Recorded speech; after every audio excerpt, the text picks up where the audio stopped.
Halverstadt Law, Nove, Rich Roofing System. Now of Lady to North Sports.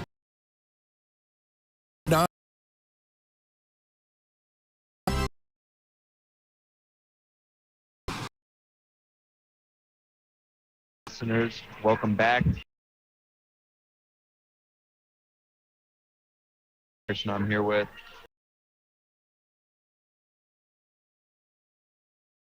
Vikings are going to take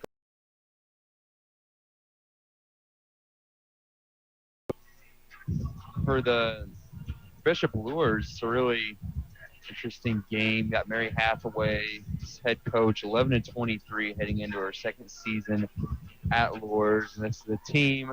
It's had kind of a rough stretch lately. Lost 3 straight games to the Spikes of Homestead, Snyder, and Northrop, and most of those are pretty heavy losses, especially that one to Homestead being by 57 points, 84-27.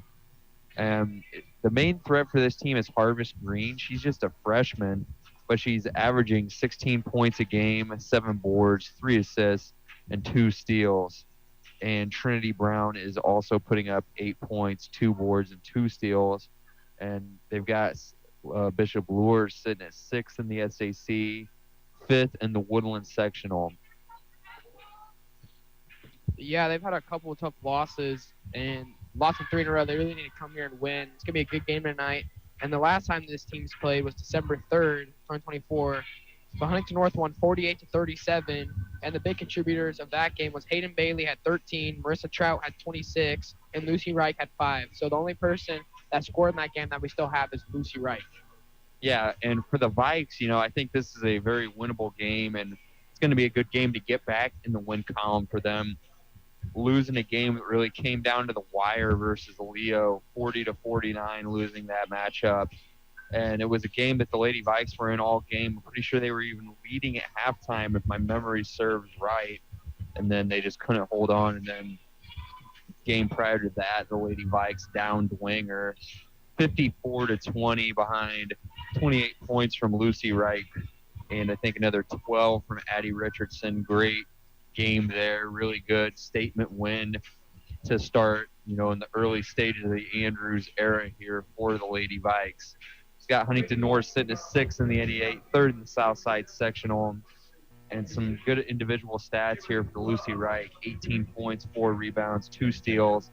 Addie Richardson adding 8 points, 6 boards, and 3 steals, and then Ruby Grogg with 6 points, 6 rebounds, and a block a game. So I think this is going to be an intriguing matchup against 2 teams that match up pretty evenly on paper, both having pretty tough opponents, with the combined records of the Bishop Luers opponents being 77-40 and 80-68 for the Lady Vikes, and each team's 1-1 versus common opponents. However, the Saints do have the edge in the series, leading Huntington North 13-11 in games played the last 25 seasons. So, again, everything points to this being a great, really close, intriguing matchup here tonight.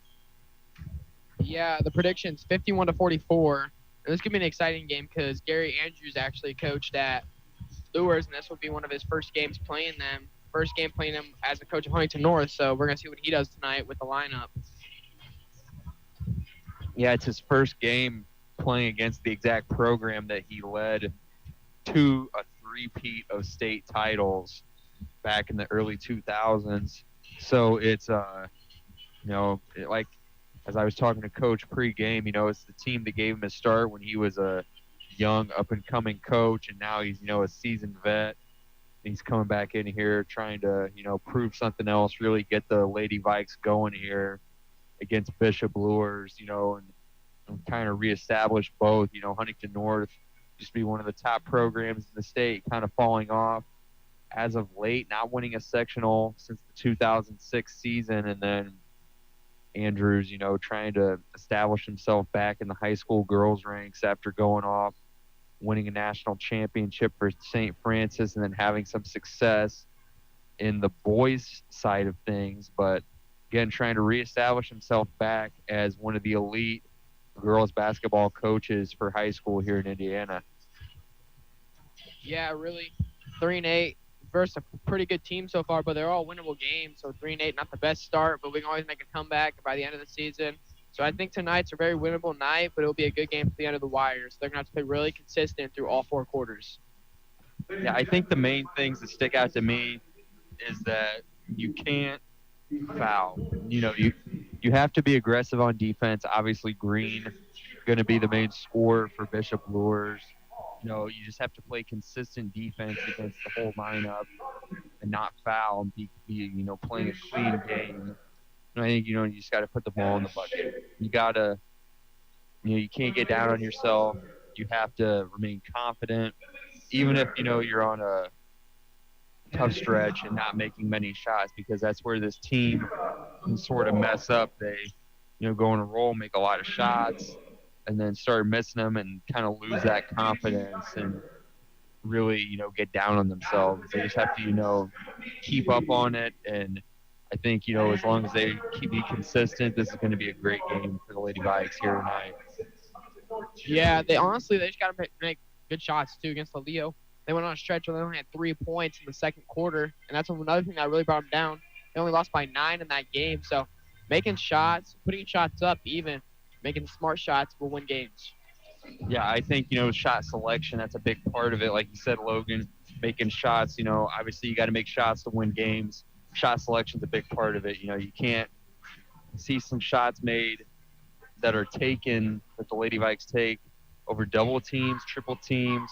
You have to take the open shots. If you don't have a clean look on your shot, pass the ball. Make fast, accurate reads, and just play fundamental basketball, I think, and this team win some games. They have the talent to do so. They just got to put it all together. And like Coach said, it's going to be a process going into this year.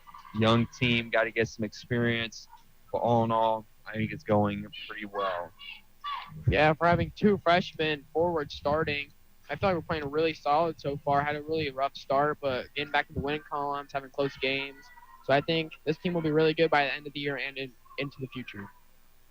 Yeah, I think this team, is definitely built for this future as opposed to this season. But, stacking some wins this season, obviously great for the confidence, team morale. And I think, it's not going to be hard to stack some wins down the stretch here as the team keeps improving by every matchup. Yeah, honestly, I 100% agree. They're all young. We have 0 seniors this year, so that's a good thing that they're all young, all have got a talent, all have improvement. So when they all get out of their heads and start playing the way they can, they will be a solid team. Yeah, I think, we're starting to see some of that switch happen, and they're really, kind of coming into their own more, winning quite a few of their matchups in the last several games here. It's just, it's a slow process, and, I think just progress is all of it. Progress is a slow process, but it just keeps happening. Yeah, it's going to take a minute because new coach, new people. There's a lot of new stuff with this program with a lot new whole coaching staff, new everything. So it's going to take a minute to get synced in and everything. Yeah. While we play the national anthem here, we're going to hear from Coach Andrews for pregame interview and get his thoughts on tonight's matchup.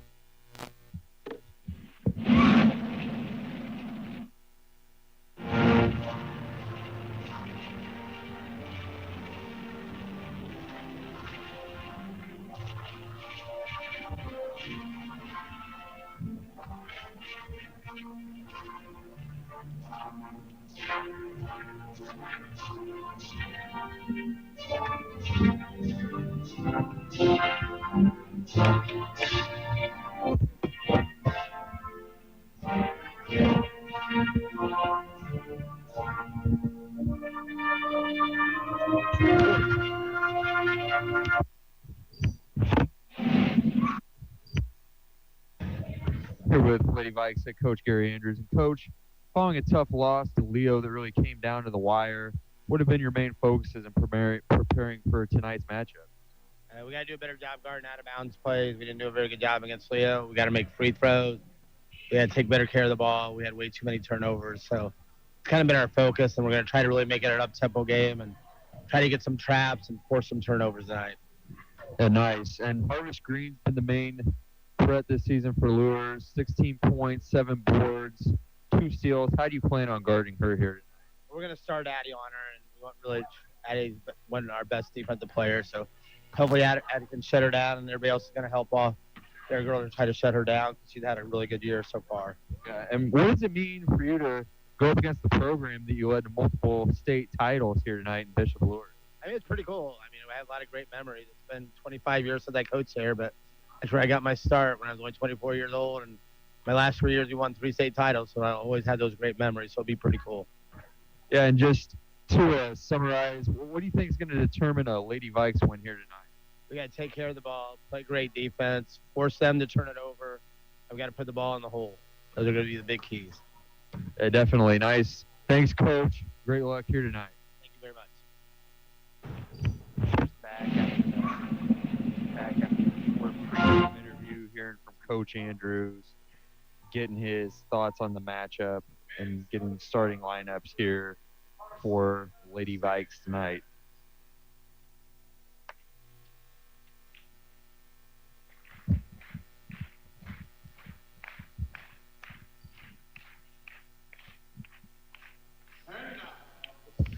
Now for the Lady Vikings.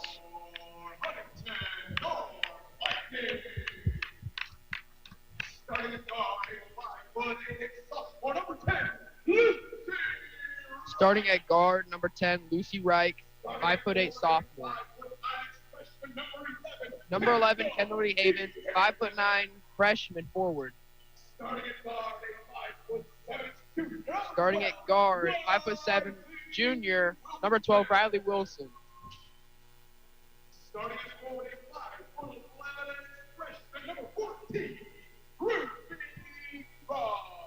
5'11" freshman forward, Ruby Grog. 5'7" freshman guard, Addie Richardson, number 21.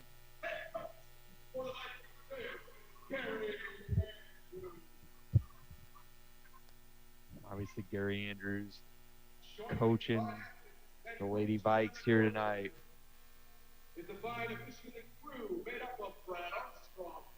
And for the Saints here tonight, starting lineup of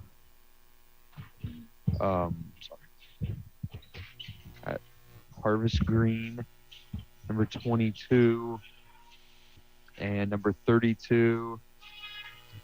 Number 33, Aurelia Sanchez. Number 21, Stover. And number 3, Trinity Brown.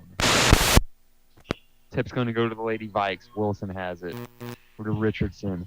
Grog's 3, no good. Rebound Richardson, though. And that shot's going to be no good off the board. Rebounded by the Saints. Heading the other way now. Draining the layup is Addie Warner for the Knights. So now it's 2-0. Knights lead. Lady Vikes have it, looking to tie it up after that quick score from Luers. Reich passing around the arc here. Grog over to Wilson. Wilson to D-Haven. D-Haven layup, no good. Tries to float it in. Rebounded by Warner. Taking it the other direction now for the Knights.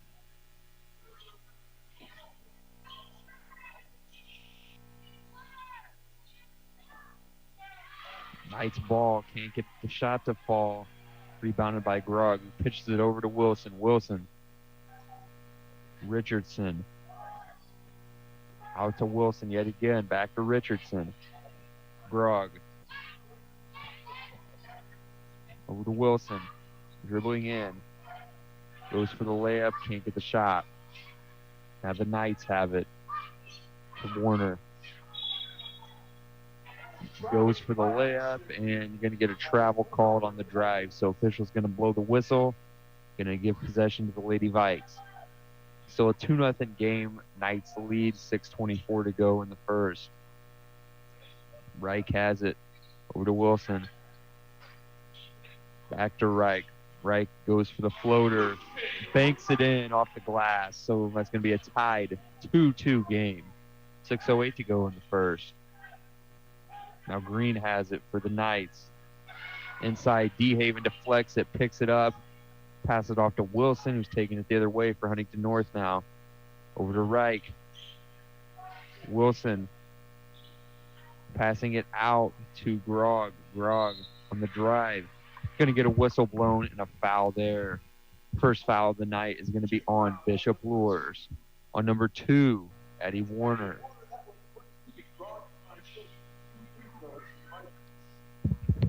So now that's going to send Grog to the line to shoot 2 free throws for the Lady Vikes.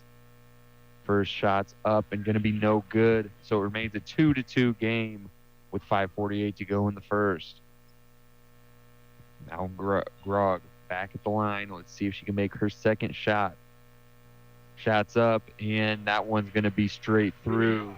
So we're going to give the Lady Vikes a 3-2 advantage with 5:45 to play in the quarter. Over to Green.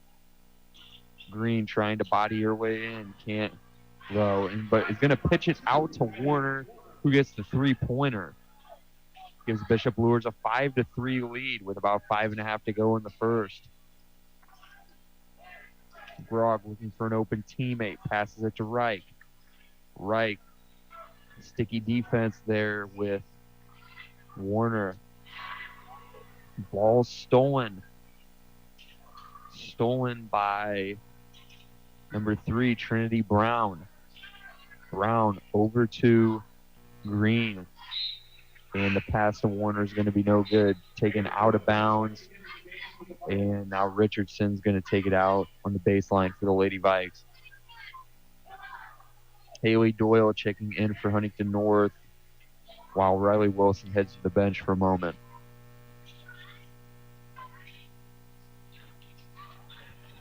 Grog drives, gets the layup to go. Ties it up at 5 with 4:45 to go in the quarter. Over to Warner. Warner passing it to Green. Into the basket, reverses and gets the layup to fall. Give the Knights a 7-5 lead, 4.5 to go in the first. Reich's pass is deflected, and then Green aggressive and going for that ball while it was up in the air being bobbled, but a little bit too aggressive. Getting in the way of Reich and going to sail out of bounds, not before a foul is called, though. Second of the evening for Bishop Luers this far. D-Haven tries to get a shot, but a Knight had a hand on that, so it's going to be a little bit short of the rim.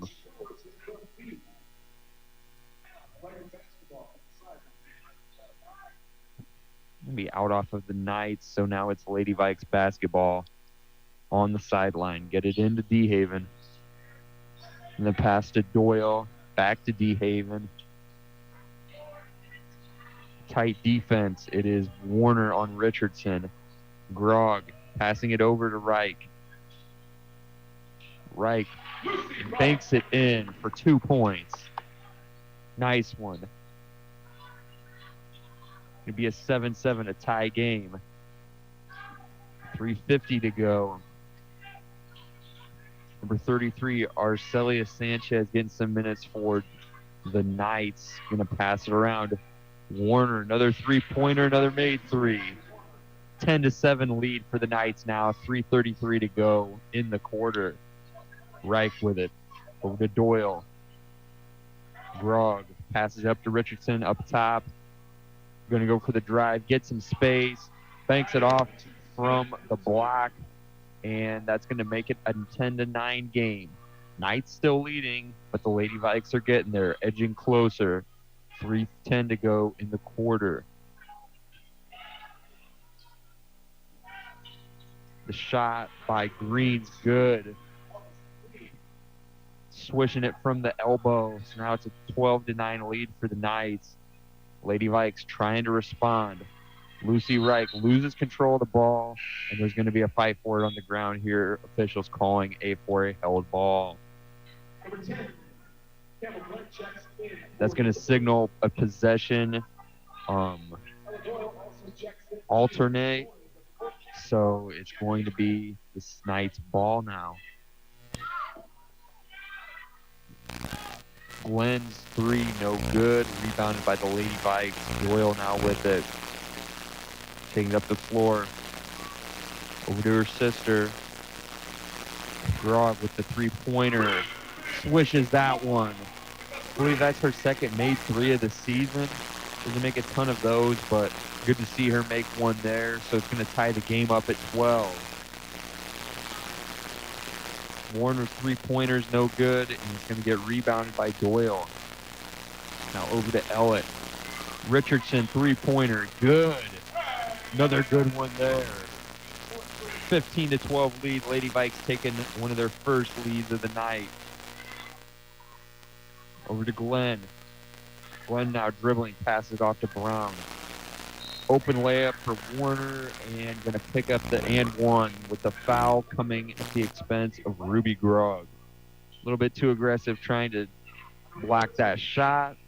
So it's going to be the first foul of the night for Huntington North. Coach just telling her to stay straight up, play clean in that situation. Now 1 point lead for the Lady Vikes, but the Knights are at the line with a chance to tie this game up.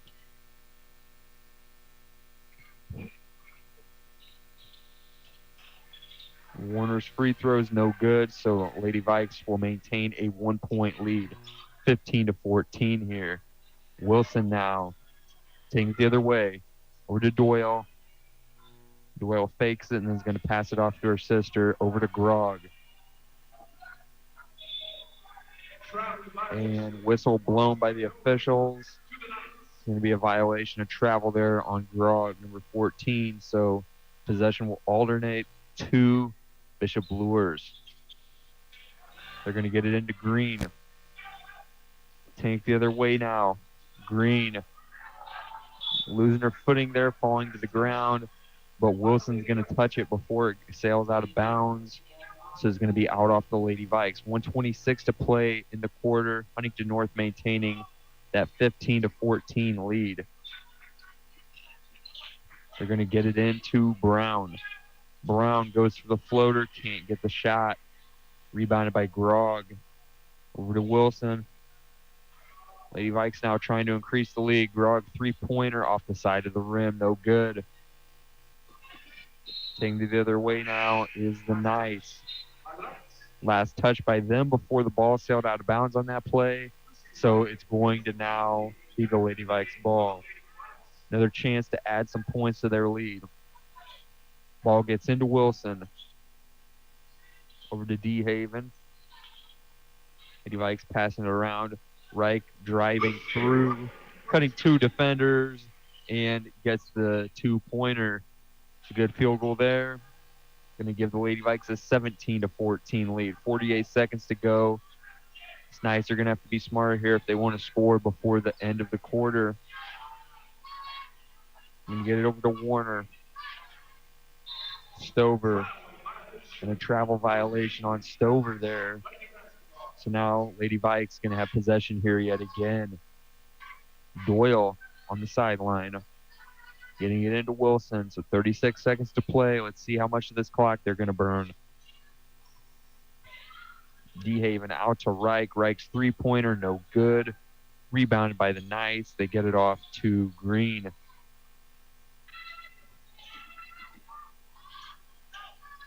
Green driving in, passes it over to her teammate. 21, Natalie Stover going to bank the field goal in. And now the Lady Vikes with 7 seconds to make a shot. Doyle up with the shot. Is going to get it stuck between the rim and the backboard. So that'll be a jump ball. Official somehow getting the ball out of the rim, using some of his height there. So Lady Vikes will maintain possession here on the jump ball there. And you get it into Reich. Reich tries to get the shot off before the buzzer. Can't get it. And that's going to conclude the first quarter of play. Lady Vikes holding a 17-16 lead after one over the Bishop Luers Knights. Overall, I think it's been a good, quarter of play for the Lady Vikes. Obviously looking good on the offensive end, scoring pretty well, scoring 17 points through one quarter. That is a pace of 68 in a game. And then Lucy Reich is going to make her first free throw there, extend the lead to 18-16. Back at the line again. Second free throw is good. Now it's 19-16. Third one's good as well. It's 3 points there. 20-16 lead now for the Lady Vikes. So, like I was saying, good start for them. Now they're on an 80-point pace for the game. So, obviously a great start. They're just going to have to keep their foot on the gas and have to play better defense. Only 2 fouls, so that's obviously a good foul number through one quarter, but have to remain, sharp on the defensive end and calculated, aggressive, yet intelligent, all on that end. Yeah, you got to play smart, and now they just got to play consistent. If they play consistent, they got this game in the bag, but both teams are playing kind of sloppy on defense, giving up 36 points in the first quarter is a lot. That we've seen a lot in these games that we broadcast. That's a lot of points. So both teams need to play better on defense, and the Vikings are playing really good on offense and defense. They just got to pick it up a little more on defense. They have number 2, Addie Warner. She's a senior. She already has 3 threes tonight, so they got to play better on her. Yeah, it's become a back and forth, each team just scoring and then responding and scoring. So, yeah, if you're the Lady Vikes, you have to tighten up on the defensive end. Through the Knights as well, though. Both teams need to tighten up on defense. Now Luers with possession here.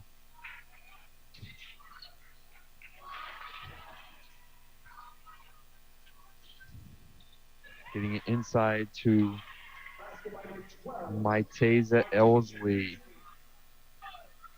So she's going to shorten the Lady Vikes lead to 2 points. The Lady Vikes still leading 20-18.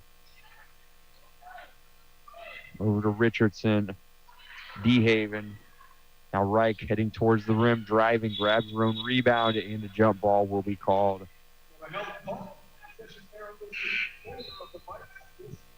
Possession will be in favor of the Lady Vikes. And Ruby Grug going to head into the game for Haley Doyle for Huntington North. So Wilson gets it in for Huntington North. Reich's three-pointer, no good. Gets it out to Richardson. Richardson, another 3. No good as well. Now DeHaven goes to the shot. No good. See if anyone can make a shot here. Still no. Wilson with the 3. And a travel will be called on number...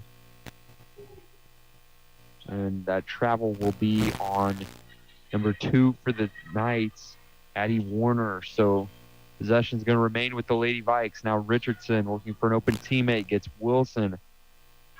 Reich, open 3. Gets that one. Going to increase the lead to 5 points. 23-18 now. Lady Vikes lead with the Saints trying to answer here. Get back in the points column. And going to miss the pass. Was last touched by Trinity Brown for Bishop Luers. So she can't get both hands on the pass. Going to sail out of bounds. Lady Vikes with possession here yet again. Now Wilson gets it over to Grog. Grog passes it to Reich. Reich, three-pointer. That one's good as well. So now an 8-point lead for the Lady Vikes. Take the other way now. Number 21, Natalie Stover, gets the ball stolen from her. Like she could have had an open, easy bucket there. Wilson with the steal. Pass to Richardson, and she's going to get fouled almost instantaneously. That is on number 2, Addie Warner for the Knights. And then Addison Bischoff checking into the game for the Lady Knights. Campbell Glenn heading to the bench for Bishop Luers as well. Richardson gets it into Wilson. Wilson over to DeHaven. DeHaven with the pass to Richardson. Just passing it around. Richardson now, reverse layup. Shot's no good, but it's going to get a whistle blown by the officials. 5:58 to go in the quarter, and the Lady Vikes still holding a 26-18 lead. And that's going to be Mary Hathaway on the sideline for Bishop Luers, calling a timeout there. Got to talk some things over, falling in an 8-point hole here after only being down 1 at the start of the quarter. So good time, obviously, to just talk some things over and try to clear some things up before Lady Vikes keep rolling even more. Yeah, it was a great start for the Vikings. Lucy had 2 threes, really keeping the gas on the pedal with this team, and it put them up a lot. So now they just got to keep the rhythm going. Yeah, they just got to keep, the scoring up, keep getting the ball in the bucket. Obviously been doing a great job of that, scoring at a pretty good rate. Just have to, maintain being tight on the defensive end, aggressive and forcing those turnovers. I think, Lady Vikes season has been a story of turnovers as well. They got to force more turnovers as well as commit less. Been turning the ball over too much and giving other teams easy buckets and other opportunities to score. So they got to turn the ball over less and force more turnovers. Yeah, I 100% agree. They haven't really got a lot of steals this year or turnovers this year. They haven't lost the ball that much, so I think they need to try to get in more steals.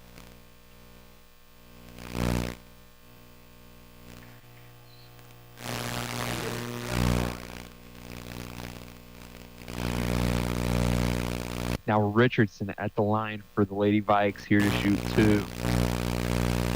First free throw is going to be good. It's going to be a 9-point lead now for Huntington North. Now Richardson back at the line, shooting another one. That free throw is going to be no good. Now it's Green with the rebound. Over to Warner. Passing around, driving in. Bischoff.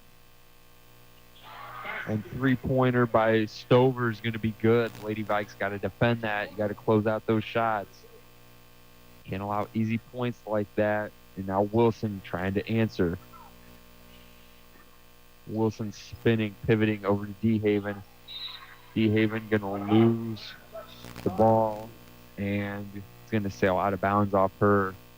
So it's going to alternate possession to Bishop Luers. They're going to get it in to Stover. Lady Vikes pressing, like I said, trying to force those turnovers. Now Sanchez has it over to Brown. He's passing it around.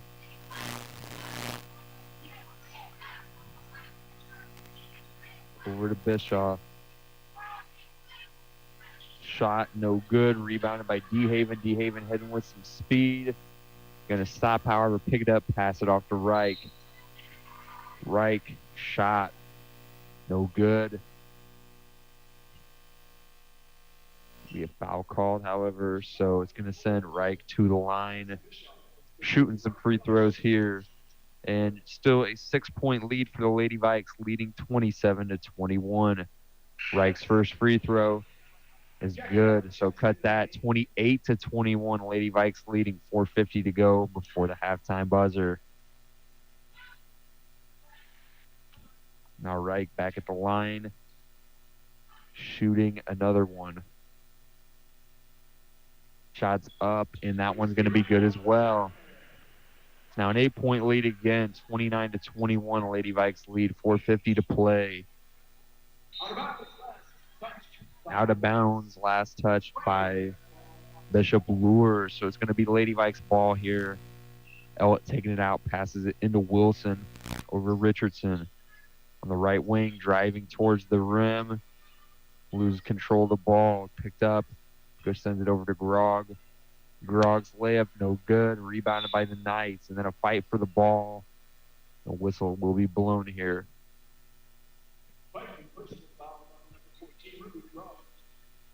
Personal foul is going to be on Ruby Grog for the Lady Vikes, number 14. Kendall DeHaven now heading into the game for Ruby Grog for Huntington North.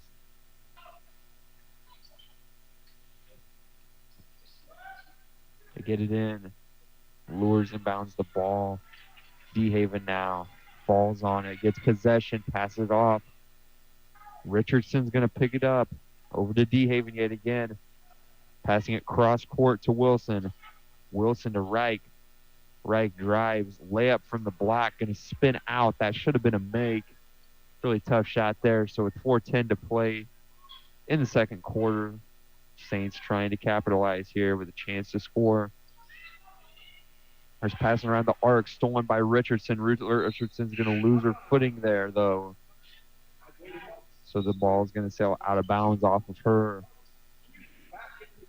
Good defensive play showing that motor and that max effort for Huntington North, but just couldn't keep a hold of it and maintain her footing there.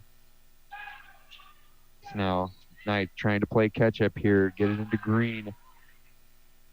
Picked up by Wright, over to Richardson. Richardson banks it in for Huntington North, and that's going to give them a 10-point, 31-21 lead.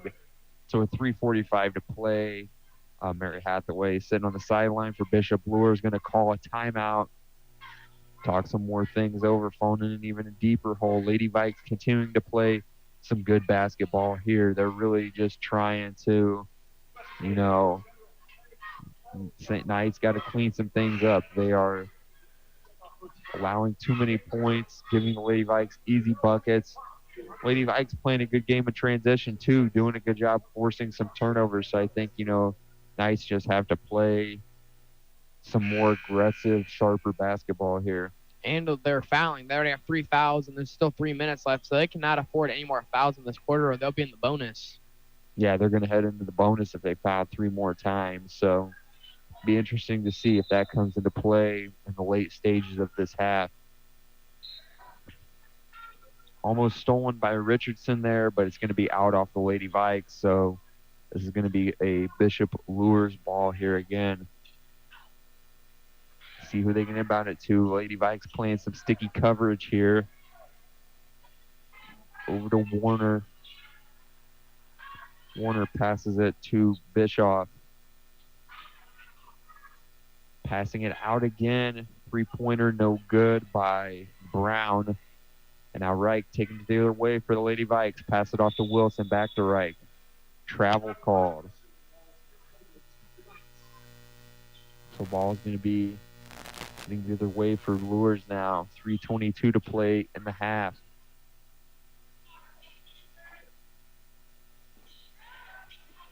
Stover gets it in. And it's going to be still heading this way for the Lady Vikes now. So now Ellett taking it out of bounds for the Lady Vikes.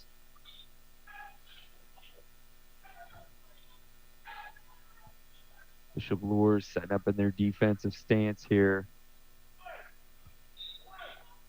Ellett's going to get it into Wilson.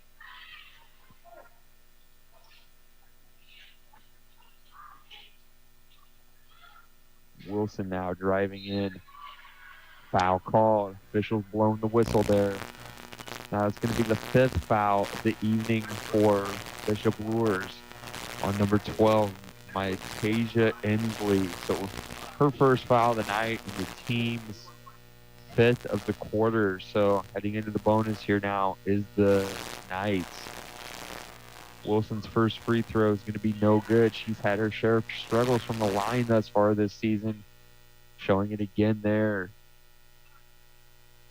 Now Wilson again back at the line.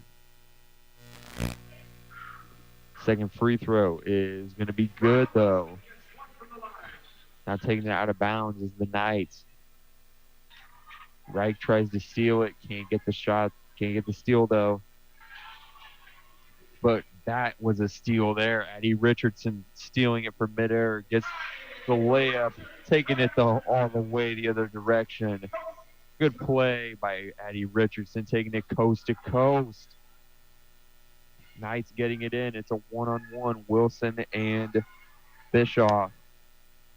Now Wilson getting the ball, going to take it the other way. Lady Vikes holding a 34-21 lead. Grog's three-pointer, no good. Picked up by Richardson. And now the Knights are going to have it. Foul call here, however. Fouls on Addie Richardson, so her first of the night. Second of the quarter for Huntington North. Ella and Haley Doyle are going to head into the game for Huntington North here. Now the Knights are going to get it in. Passing it over to Brown. And the basket by Mitaja Ensley is going to be good. So Coach Gary Andrews is going to call a timeout here, not liking that momentum, swinging back in the direction of the Knights. You know, just Lady Vikes playing a little bit more sloppy basketball there. And I think Coach, wants them to clean some things up before, the Knights can come back here. They're still down 11, so they have a ways to go. But I think Coach just, wanting to talk some things over, clean these things up while they're ahead, and there's more margin for error here. Yeah, on the fifth foul for the Knights, we saw their coach getting a little rattled because this is a really foul-heavy game so far. Already 6 fouls in the second quarter, so that's a lot of fouls for one quarter. So showing this is going to be a really foul-heavy game, and that can really lead to a lot of free throws for the other team. It could really lead to losing the game. We've seen that in a couple games with this Huntington North team. They lost some games because of free throws. Yeah, just they allow these teams to come back, shoot from the line, shoot well from the line, and then they're right back in this after, they thought they were put away. So you just can't underestimate the power of these little fouls and these little plays, because those are the things that really add up in the end when the buzzer sounds. And they're going to get it into Doyle. Lady Vikes have it now. Still leading 34-23 with about 2 minutes to go before half. Back over to Doyle. Richardson now with it.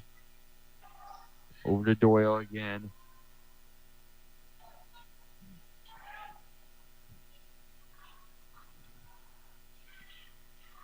Picked up by Richardson with the board. Over to Reich, driving in, goes to the layup, can't get the shot.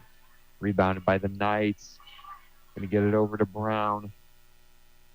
Brown passing it inside to Green. Green's shot is going to be good. Going to cut the lead to 9. Lady Vikes still lead 34-25. 1:30 to go before halftime. Reich inside to Richardson. Richardson layup, no good. Rebounded by the Knights. Knights heading the other way with some speed. It's Green with the layup. Knights wicking away at this lead now. Now it's only 34-27 with about a minute to go. Lady Vikes looking to score here. And they're going to get it. 3-pointer by Ella Doyle. It's going to reverse the momentum, giving the Lady Vikes another 10-point lead, 37-27. 51 seconds to play. And that's going to sail out of bounds on the pass. Lady Vikes. Knights actually getting possession here. So that's going to sail out of bounds off of a Lady Viking. The Knights getting it into Warner. Over to Brown. Brown, 3-pointer, no good. Doyle heading their way for Huntington North, there. Passing around the arc. For open teammates, Doyle, DeHaven on the drive. Shot blocked. It's now foul called with 22.5 to go before the halftime buzzer. Foul on number 11, Kendall DeHaven, trying to get possession of the ball back there. So now the Knights looking to score here one last time before halftime. 17 seconds to go. Knights, 3-pointer, no good. Rebounded by Doyle. Pass it off to her sister, over to Reich. Reich heading the other way with some speed. No points on the layup attempt there, but a whistle will be blown, so foul, and she will head to the line with 3.9 seconds to go.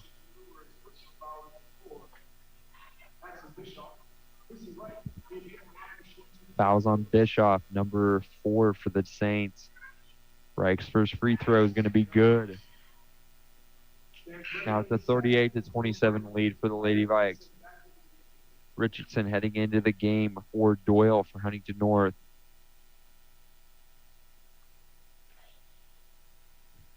Reich back at the line now for Huntington North. Second free throw, no good.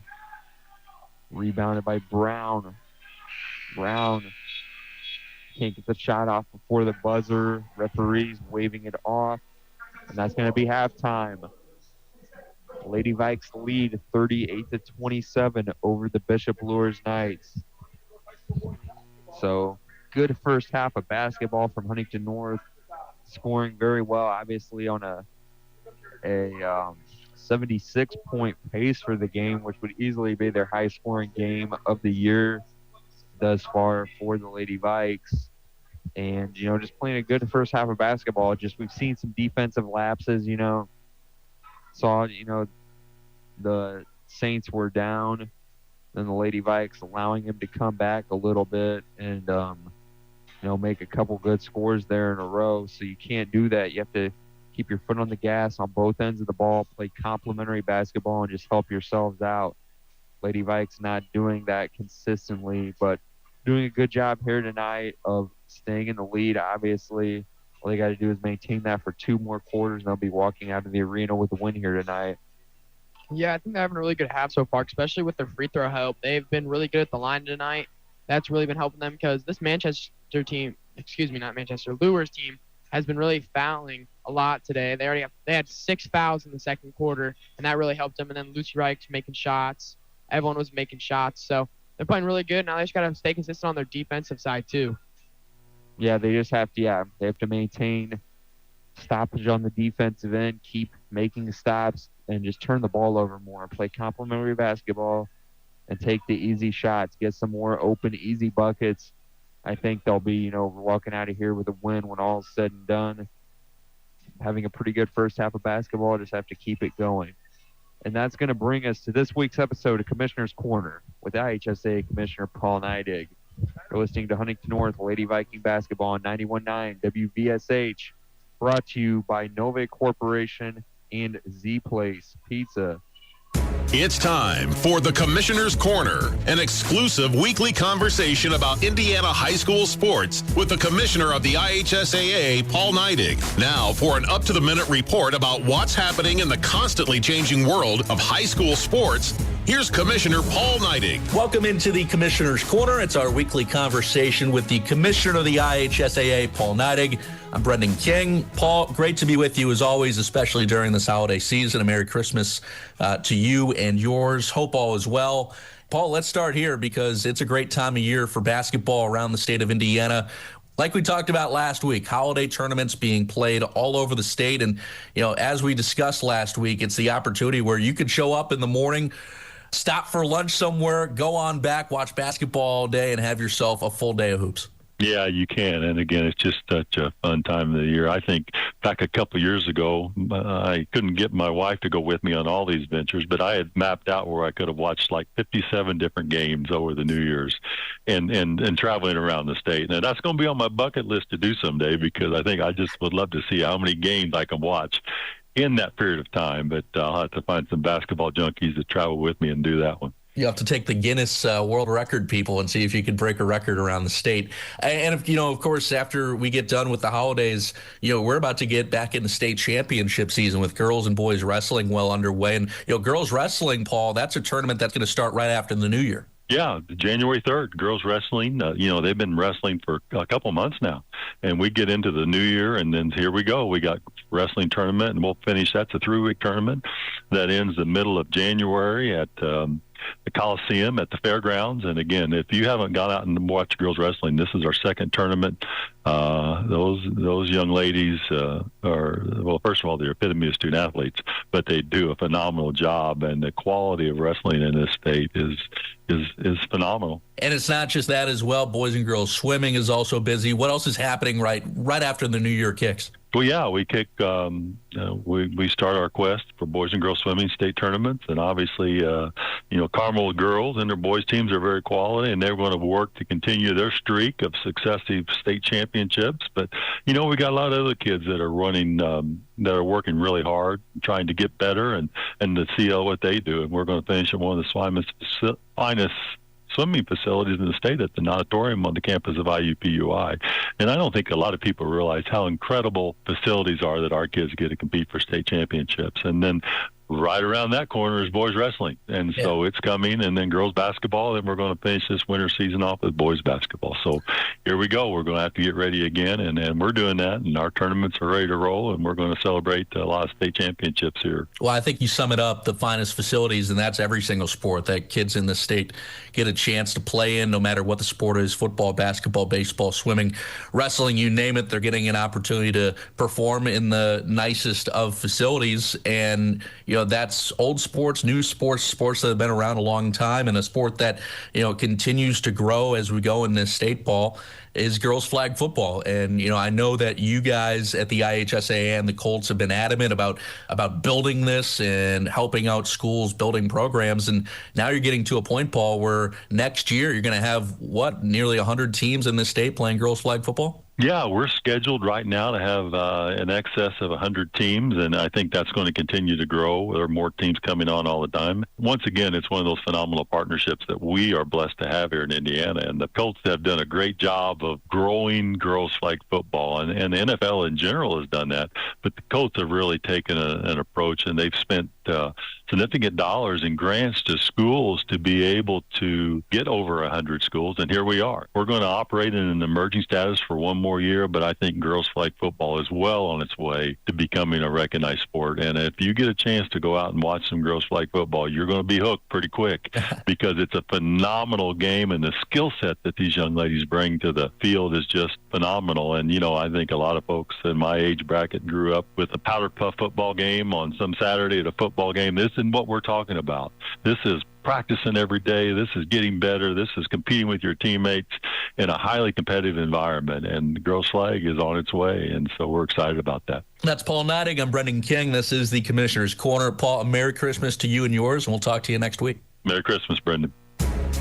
Thanks for listening to the Commissioner's Corner with IHSAA Commissioner Paul Neidig, and thank you for your continued support of the high schools in your community.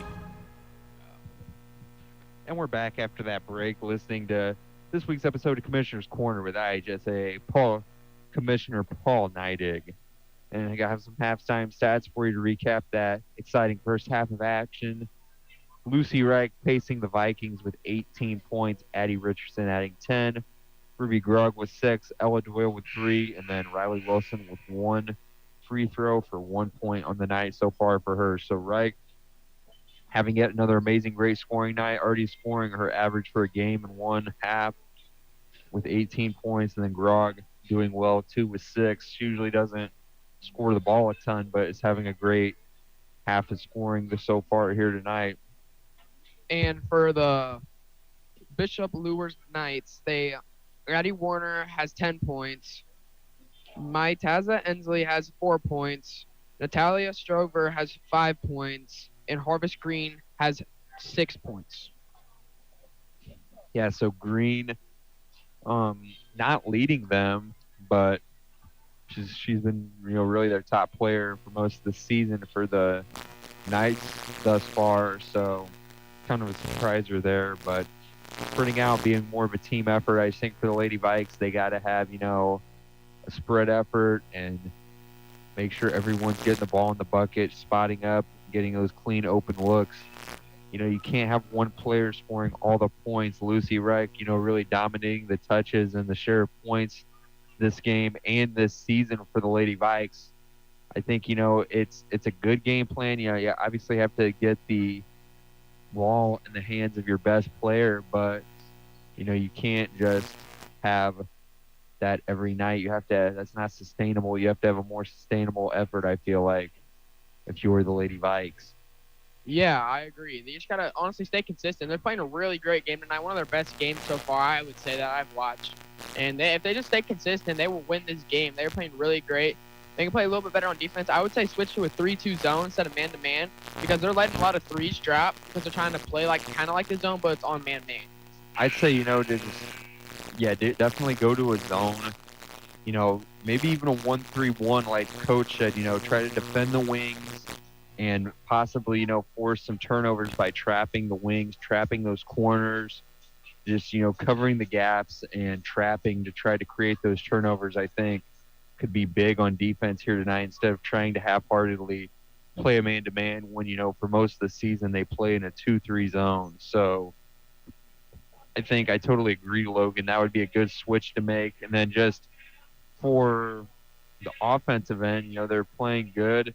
Just have to, keep it up and keep scoring the ball and just taking those good looks, taking advantage of those open shots and hitting them. Being accurate, I think, is the main thing here. And one more thing, turnover differential. Have to force those turnovers and take care of the ball. Have to play complementary basketball and help ourselves out on both ends of the ball. That's any team if you expect to win any game, I feel like. Yeah, you got to have good steals, and you can't turn over the ball a lot, honestly. A lot of this season we've been turning over the balls with bad passes and stuff. We've gotten better, and now we're playing really good so far. Yeah, and since the Lady Vikes won the tip, will be Knights ball coming into the second half, and they're going to get it into Green. Green passing it over to Glenn. Glenn back to Green. Glenn over to Brown. Brown dribbling. Knights just taking their time on this possession, already burning up about 30 seconds of clock. Richardson tries to close out that shot, doesn't get close enough. Harvest Green's going to drill the three-pointer as a result. Wilson passing it over to Reich, over to DeHaven. Grog, three-pointer. Swishes that one. Now 9 points for her. Good three, another good one. Showing some of her stretch five capabilities, making some good shots there. Now the Lady Vikes up 41-30, 6:57 to play in the third. Over to Glenn. Green now with it. And the Lady Vikes smothering Warner, almost stolen. The ball almost gets stolen from her. Passed off to Green. Now Richardson. Over to Mitaija Elsley, number 12, and a foul will be called. Jump ball. Possession now going to head to the Lady Vikes. Richardson now taking it out of bounds for Huntington North. Richardson getting it into Wilson. And good defensive effort there by Luers trying to steal the ball from Wilson. But it's going to be out of bounds off of them, so it's going to stay here for Huntington North. Now Richardson gets it into Wilson again. Wilson passing it off to Reich. Reich dribbling, driving, floats that jumper in. Nice, good one. Another good shot from Lucy Reich there. Her 20th point of the game. Lady Vikes leading 43-30 now with 6 minutes to play in the third. Now the Knights trying to respond to that shot. Can't get the possession to complete. Going to be out of bounds for them. So now Lady Vikes possession here. Lady Vikes with it on the baseline. Richardson passes it into Reich. Back over to Richardson. Richardson now out of the reach of DeHaven, so it's going to sail out of bounds and be. It will be Knights ball now. Warner getting it into Brown. Brown passing it off to Warner again. Over to Glenn. Glenn shot gets blocked, swatted, and now Reich heading the other way with some speed. Gets the layup to fall in. Now Lady Vikes leading by 15, 45-30. 5:30 to play in the third quarter. Bishop Luers with it now. Number 3, Trinity Brown, passing it off to 2, Addie Warner. Guarded by D-Haven, and then Wilson helping out, trying to force a turnover there. Passing it off. They pass it inside. And picked up by D-Haven there. D-Haven trying to pick up the ball and can't get it. Going to pass it over to the officials. And so now it's going to be Knight's ball on the sideline. Green taking it out for Bishop Luers.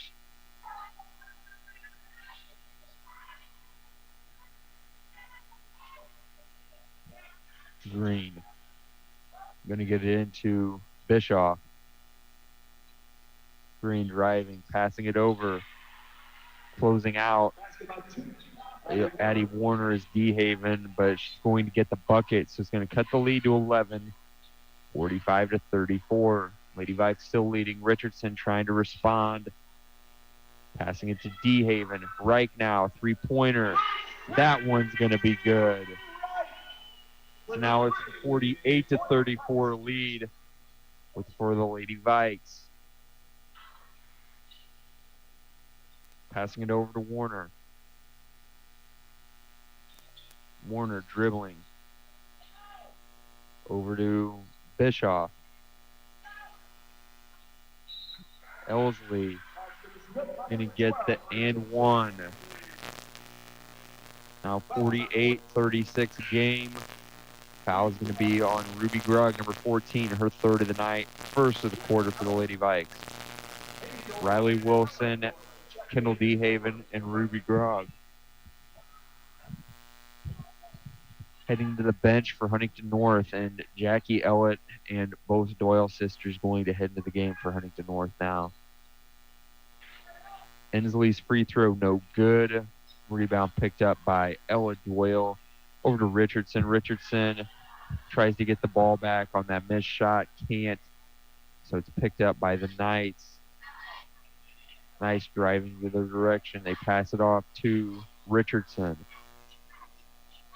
Richardson banks it in. Get the Vikes to 50 points, leading 50-36. Picks it off. Gets another steal there. Ellett banks it in. Now the Lady Vikes leading by 16, 52-36. 3:41 to play.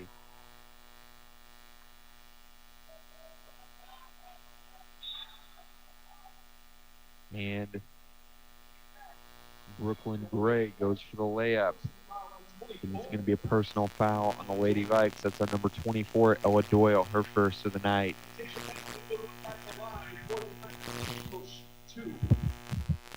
Mitasia Ensley shooting 2 now for Luers.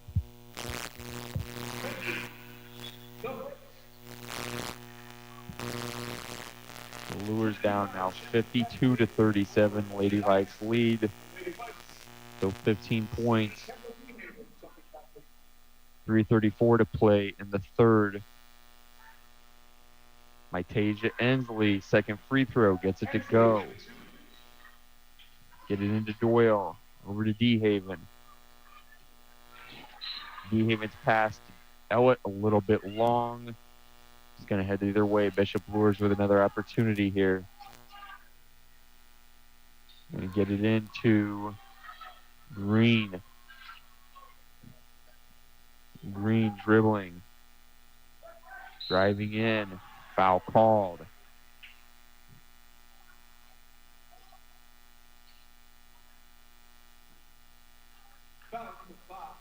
Fouls on Jackie Ellett, her first of the night, third of the quarter for the Lady Vikes.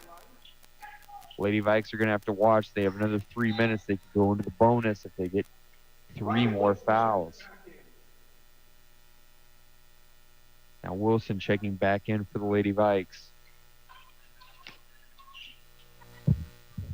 Second free throw going to be good. So now it's a 52-40 game. Lady Vikes now trying to answer from those 2 free throws.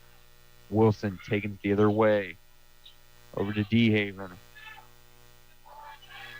Back to Wilson.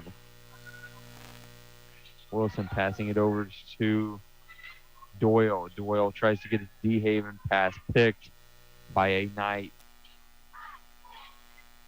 Luers trying to respond, keep themselves in this game. Spin move by number 3, Trinity Brown. Goes to the basket, can't get the shot, but will send her to the line. Foul number 11, D-Haven, her second of the night. It's now only 2 more fouls to give in the quarter for the Lady Vikes, or they're going to go into the bonus. Brown's free throw will be no good, but she's going to stay at the line for them. Now Lucy Wright heading back into the game for Huntington North.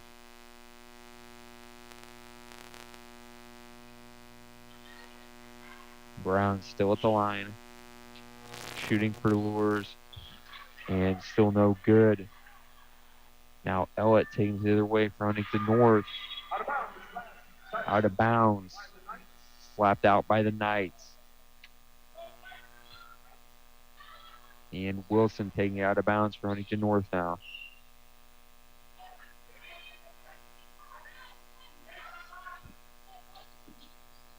Wilson going to get it into Ellett. Ellett passes out to Doyle. Over to Reich. Reich to Wilson. Around 2:34 to play in the third.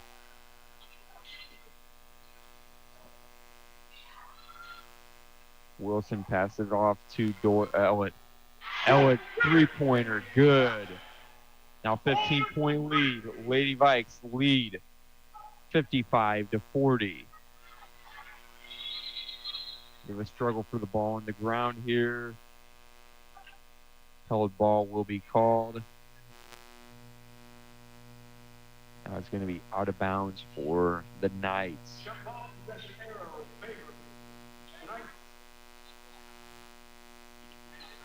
Going to get it into Brown. Now foul called here.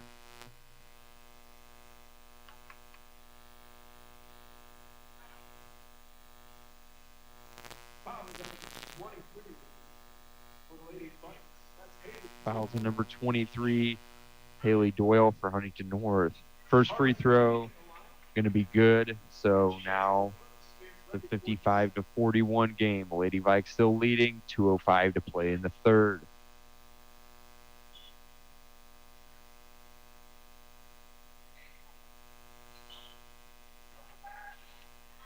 Rebound picked up by D-Haven there. Lady Vikes taking it their way over to Ellett.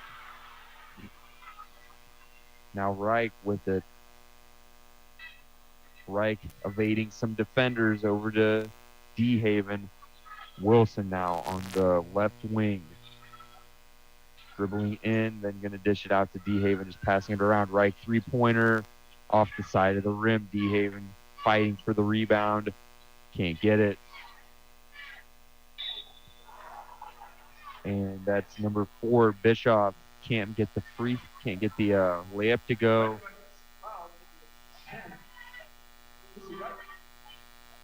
Will be a foul called on her, however, so going to send her to the line. First free throw will be good, so now it's a 55-42 game. Lady Vikes still leading.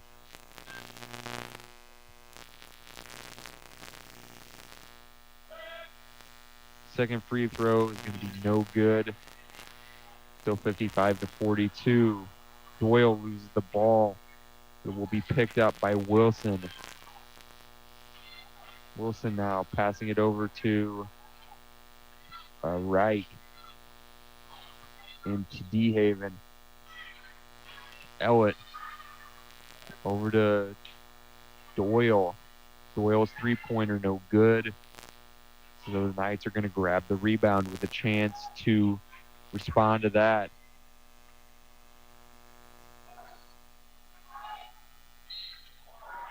Whistle blown, officials calling a foul there. Now the Lady Vikes can't stop fouling. They have to foul less. Into the bonus, 6th foul now. Foul on Jackie Ellett, her second of the evening.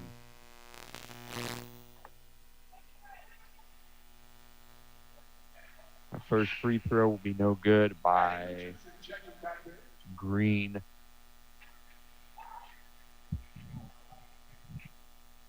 So Green now back at the line to shoot another free throw.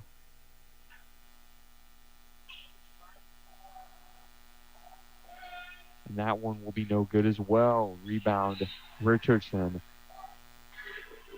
Going to stay here for Huntington North. Last touch by the Lady Vikes. So now the Knights, going to have another chance to respond. In, guarded by D-Haven. They're going to pass it out to Green. Green's field goal, no good. Tough fight for the ball here, Lady Vikes on a night. And officials motioning that one off. Going to be a foul on number 12, Riley Wilson, her first of the night for Huntington North. Trinity Brown now at the line for the Knights. Going to swish the first free throw. It's now 55-43 advantage for Huntington North. 29 seconds to play in this third quarter action. Brown now back at the line. Second free throw is going to ricochet in. Now the Lady Vikes with a chance to score with about 26 seconds remaining. Wilson over to Ellett. Now Reich with it. Foul called. First of the quarter, miraculously, for the Knights. That's going to be on number 4, Addison Bischoff, so her third of the evening. And now that will send Wilson out of bounds on the baseline for this play for the Lady Vikes. With 16 seconds with a chance to score. Richardson, three-pointer, just going to airball it. Not a good shot there. Couldn't get the release all the way down. So now the Knights grabbing the board with a chance to respond with a score here. Green passes it out. Three-pointers good at the buzzer by Trinity Brown. Now the Lady Vikes only leading by 7, 55-47 game. Again, they have to show that consistency. They have to defend consistently well. And, tonight, not keeping their foot on the gas all the way in the third quarter, slipping behind a little bit. And after a pretty commanding halftime lead, they're allowing this team, this Bishop Luers team, to come back ever so slightly and keep their foot in the door of this one. So the Lady Vikes just, this fourth quarter, I think they got to force more turnovers, clean some things up on defense, and just keep getting easy buckets. They're scoring points. They just really need to stop the Bishop Luers Knights from scoring. They have continued to score and edge themselves closer back into this matchup over the course of the third quarter. Yeah, one thing that didn't really help them with that is that they had 6 fouls. Huntington had 6 fouls that quarter, and Luers only had 1. So that does not help in their favor. And then this Luers team, they switched their thing to a man-to-man, and they really stopped us from scoring way more after they switched to man-to-man. So we got to find a way to get past both of those obstacles, not fouling as much, and trying to get past and scoring more. Yeah, I think, if it comes down to the wire late game situation, tight score, that's when you have to press and, try to force turnovers, really try to work anything. But with this, in this sort of game script, I'm saying 1-3-1 zone. Trap the corners, trap the wings, force turnovers. Ellett's three-pointer, no good. Going to be off the side of the rim. Knights with the rebound. Pitching it up. Knights are going to sail it out of bounds, so it's going to be Lady Vikes ball here now. Richardson getting it into Wilson. Wilson dribbling it. Passing it off to Reich. Reich goes for the layup. Going to be no good. Officials will motion for a Knights ball. Yes, they're going to motion for a Bishop Luers ball here.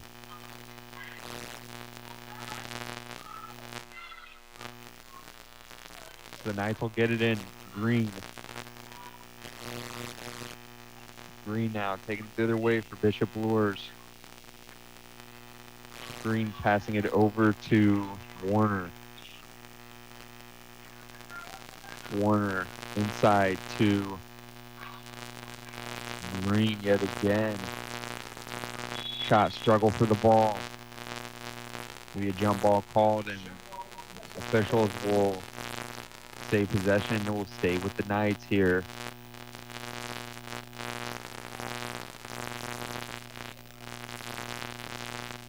Now the Knights, out of bounds play, they get it into Warner. Warner picked up by Richardson for Huntington North. Richardson over to Doyle. Doyle. Going to give the Lady Vikes a 10-point lead, now leading 57-47. Now the Saints Knights trying to respond here. Green with it. Shot up and good, so it's going to be 2 points for them. Lady Vikes leading 57-49 now. Richardson over to Ellett. Ellett passing it outside to Grog. Grog doesn't go for the three-pointer, but is going to get fouled on the drive. So now she'll go to the line to shoot some free throws for Huntington North. Ruby Grog at the line to shoot 2 free throws for Huntington North.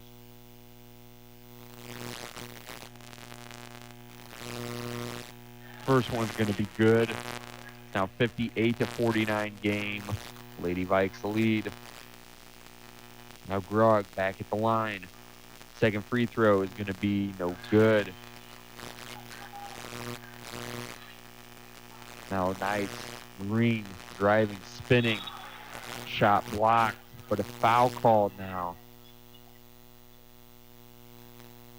First foul of the quarter for the Lady Vikes on Lucy Reich, number 10, her second of the evening.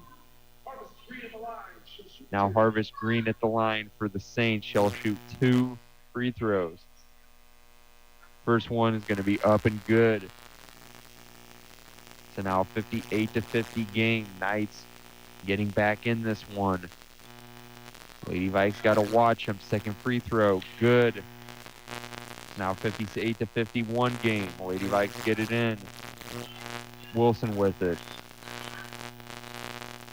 Wilson driving up the floor.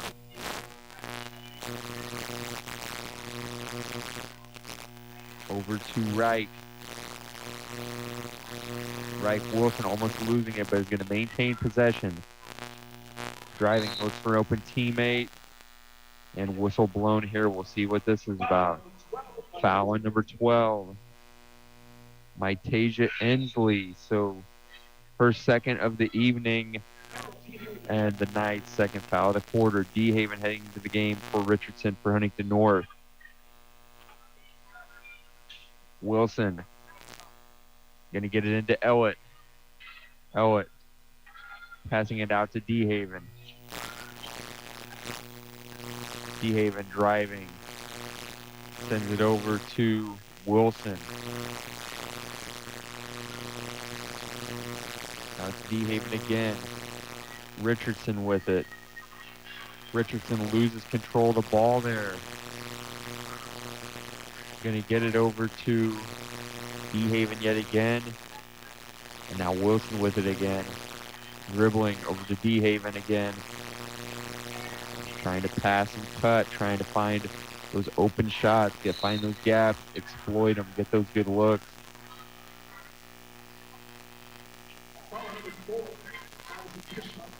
Fouls on number 4, Addison Bischoff for the Saints.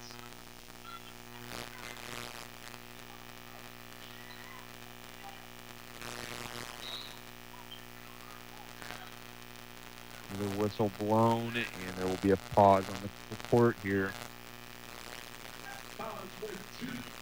A foul on number 22, Harvest Green. Now Ellett heading out of bounds for Huntington North. Kendall Glenn checking into the game for Bishop Luers. Going to get it into Wilson. Wilson now dribbling. Passing it over to Ellett. Ellett back to Wilson. Ellett again. And timeout going to be called by Gary Andrews. He's going to talk some things over, obviously draw some plays up. I think, now only leading by 7 after being up by 15 at one point, he's seeing this, has to maintain the lead. Maintain that lead, just keep it up. I think he's not liking what he's seeing on the floor here, and there's, good reason for that. Just need to be consistent and maintain pressure on the Knights. They're not maintaining that consistent pressure, and it's showing. Knights being able to come back and score, and just, kind of some sloppy basketball. Have to play complementary ball. Help yourselves on each end of the floor, force turnovers, and I think, the Lady Vikes will be able to reverse this one back more in their favor. Still leading, however, they're still in the driver's seat playing a great game. And Ellett going to get it in. Ellett's going to lose control of the ball. It's going to head the other way for Huntington North. Now out of bounds is number 2, Addie Warner. Gets it into Harvest Green. Green passes off to Warner. Warner to Green. Trinity Brown now with it. Knights just passing around. Lady Vikes got to play that sticky defense. Officials waving it off. 3-second violation there on the Knights. So now it's Lady Vikes ball. 4:33 to play. To get it over to Wilson.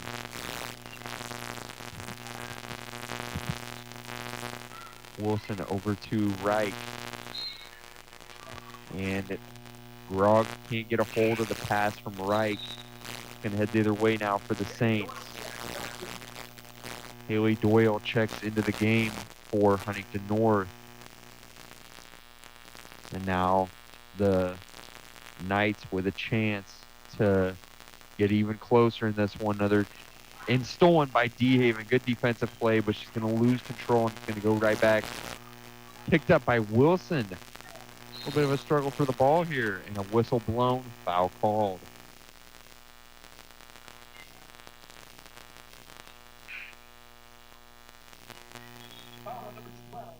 Fouls on number 12, Mytasia Inslee.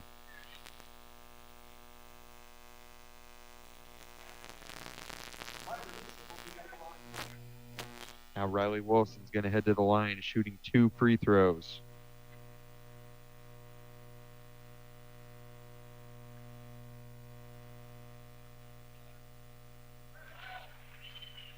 First free throw is going to be good, and it's going to give Lady Vikes a 59-51 lead.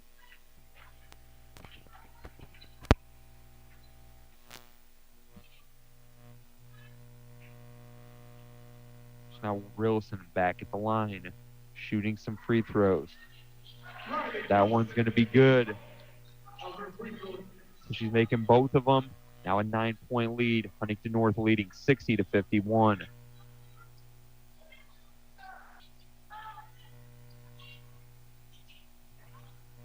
Green now pivoting out. Basket by Mytasia Inslee, going to be good.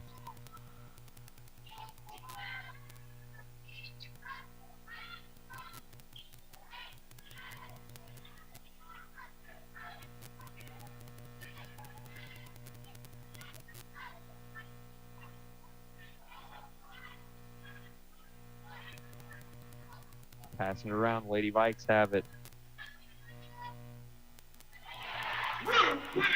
Another 3-pointer. Excuse me, 2.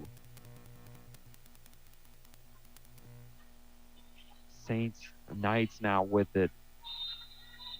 Green, timeout taken by the head coach of the Knights, Mary Hathaway. So it's a 9-point lead for the Lady Vikes, 62-53. I think they're coming back on strong. They're scoring and they're, holding the Knights to fewer points now, not letting them score as much, kind of distancing themselves in this game a little bit, which is obviously what they need to do in these later stages. Logan, what do you think are the main keys for the Lady Vikes pulling away and getting the win here tonight? Staying consistent with the ball. Like, they don't gotta really shoot a lot. This team got 5 fouls, so they can't afford to foul. So just like keep passing the ball around. Try not to lose the ball. They've been losing the ball like in the start of third quarter.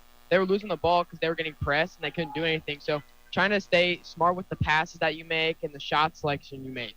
Yeah, I think just have to have a good shot selection and just pass the ball around, be fluid with the ball, and just be smooth. Be really just very smart and calculated. You can't rush things. You have to be very, just fluid and have that court awareness. You can't just, shoot into triple teams, double teams. Have to be able to just discern these matchups and know what is going to work.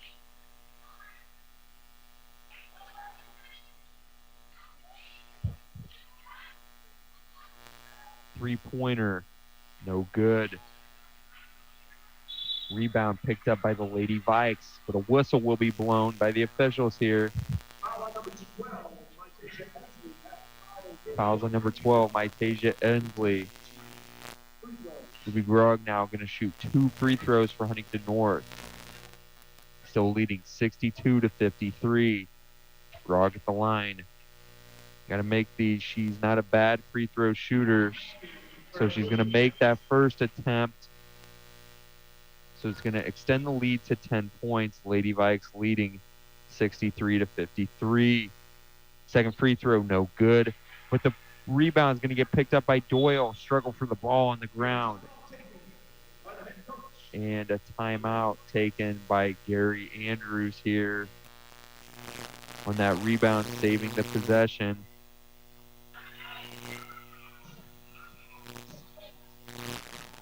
So he's saving the possession, and he's going to be able to, now talk some things over and draw this play up to how he wants it, getting the ball out of bounds instead of rushing things on the aftermath of that free throw.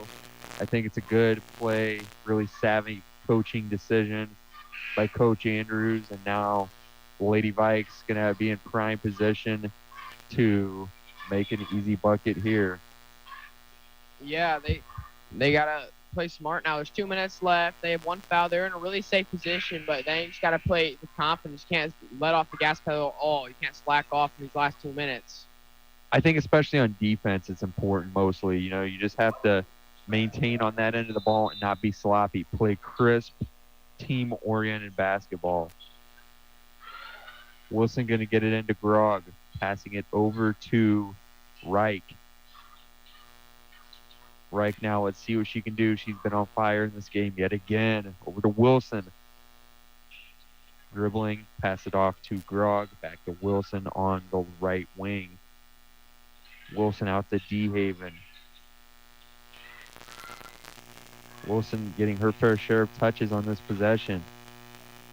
Clock's ticking, 2:22 to play. Lady Vikes just trying to burn some clock here.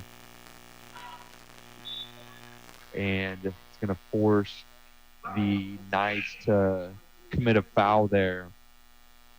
Have to stop the clock. And now they're in the bonus 6th foul of the night. Ruby Grug now at the line to shoot some free throws. Eddie Richardson heading back into the game for Kendall DeHaven for the Lady Vikings. So now Grog at the line, shooting these free throws. First one will be good. Now it's a 64-53 game. Lady Vikes still leading here. Now Grog back at the line. Free throw, good. 65-53 lead for Huntington North now. 2:12 to play, leading by 12 points. Still in a man defensive setup.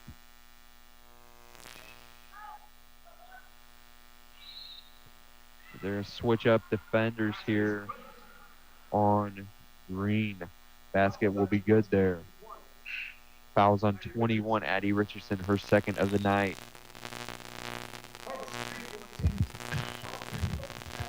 Harvest Green going to attempt one free throw for the Knights, and now Jackie Ellett heading back into the game for Richardson for the Lady Vikings. Green's free throw, no good. Picking up the rebound is Reich. Now Reich heading in the other direction for Huntington North. Reich passing it off to Wilson. Doyle. Wilson now with it yet again. They try to steal it. Now it's Ellett laying it in. Banks the shot in, and that's another good one to really cement the Lady Vikes in the late stages of this one, leading 6-7 to 57. So now with that 10-point lead, the Lady Vikes have it, and I think that one might have just about iced the game. And now the Lady Knights is kind of in desperation mode here, needing 10 points in about a minute and a half, and they are in the bonus. So anytime they're going to foul the Lady Vikes, they're just going to send them immediately to the line with the chance to add even more to this lead. Yeah, they played a really good game. That last shot by Jack Kellett really sealed the deal for them, like you said, Lucas. And I think they played a really great overall game, one of the best games they've played, really solid. They came in during winter break and showed that this team has hope and has really good potential. Yeah, it's, a really good, defining game against a pretty evenly matched opponent, and then just being able to come out, have a strong showing like this, and bounce back after that tough loss to Leo that really came down to the wire and was a really tough game for the Lady Vikes.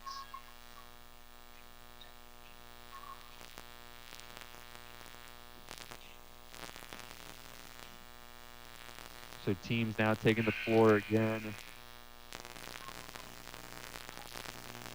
to see the final minute 27 of this matchup. Lady Vikes with possession.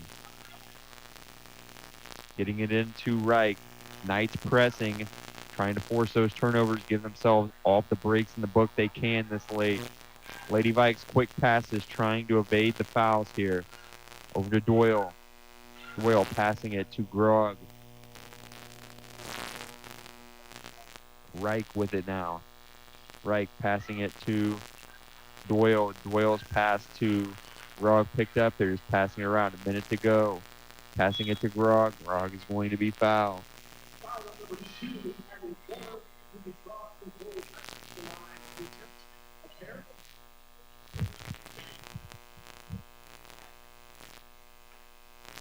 Rui Grog going to attempt a pair of free throws now for the Lady Vikes.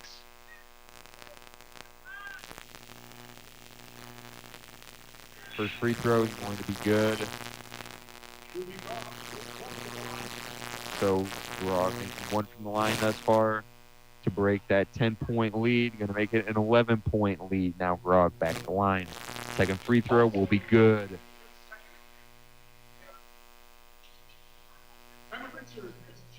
Emma Richard checking into the game for the Lady Vikes here.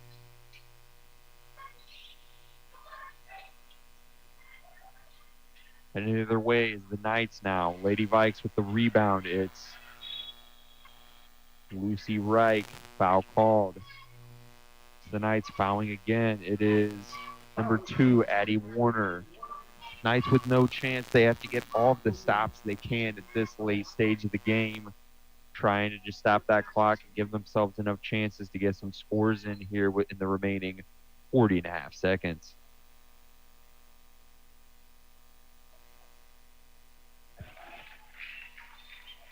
Free throw is going to be good, so it's going to push the Vikings to 70 points.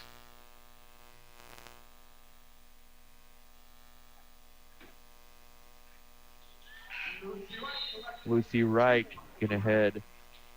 She's going to get those free throws and is now going to head to the bench for Huntington North.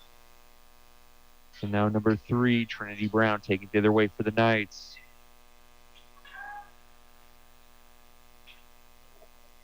Knights now struggle for the ball. Jump ball will be called by the officials.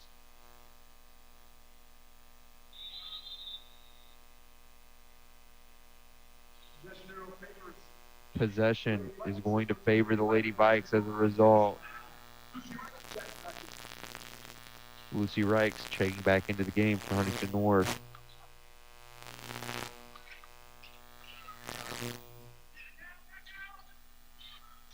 Now Reich holding on to it, 15, 14. Foul called. Luers not giving up till the end, trying to stop the clock yet again.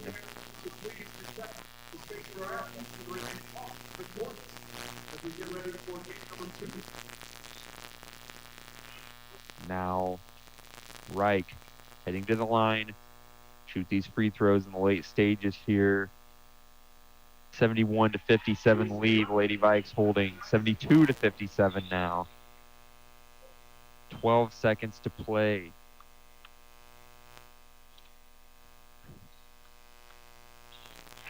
Reich scoring another free throw there, so it's going to push the Lady Vikes to 73 points. Knights with one last ditch opportunity here. 12 seconds. They're going to get it in. Green.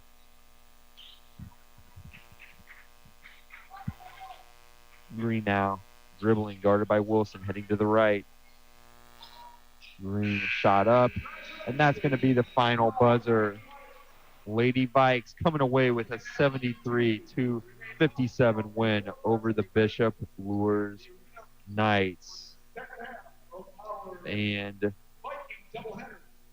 that was a great game by the Lady Vikes, playing a complete game and just, really stymieing the Knights on both ends of the ball, playing good defense. Maybe not the most consistent defensive effort, but playing good enough defense to hold them to 57 points and, kind of having a scoring outburst of their own, 73 points. Lady Vikes doing a great job here tonight, and now going to head into the second half of the doubleheader for the boys to play here tonight. But great performance by the Lady Vikes. What do you think was really key in their performance here tonight? What stood out to you, Logan? What I saw is they shot the ball way more. Compared to Leo, they were trying to find the best shot they could. But tonight they shot the ball and they scored 73 points off it. They were taking more shots. They're taking better shots and then finding open shots. And that's what really sealed the deal for them. The most points they've scored in a game all year. And they played a really solid game tonight. Yeah, I think they just played a really solid all-around good team-oriented game. Coach Andrews, making some good coaching decisions like that timeout there after that free throw, saving the possession. I think, it came together as a good team effort. I just think, allowing 57 points, that would be a lot of other games, but it doesn't matter when you're scoring 73 and having a really good offensive performance.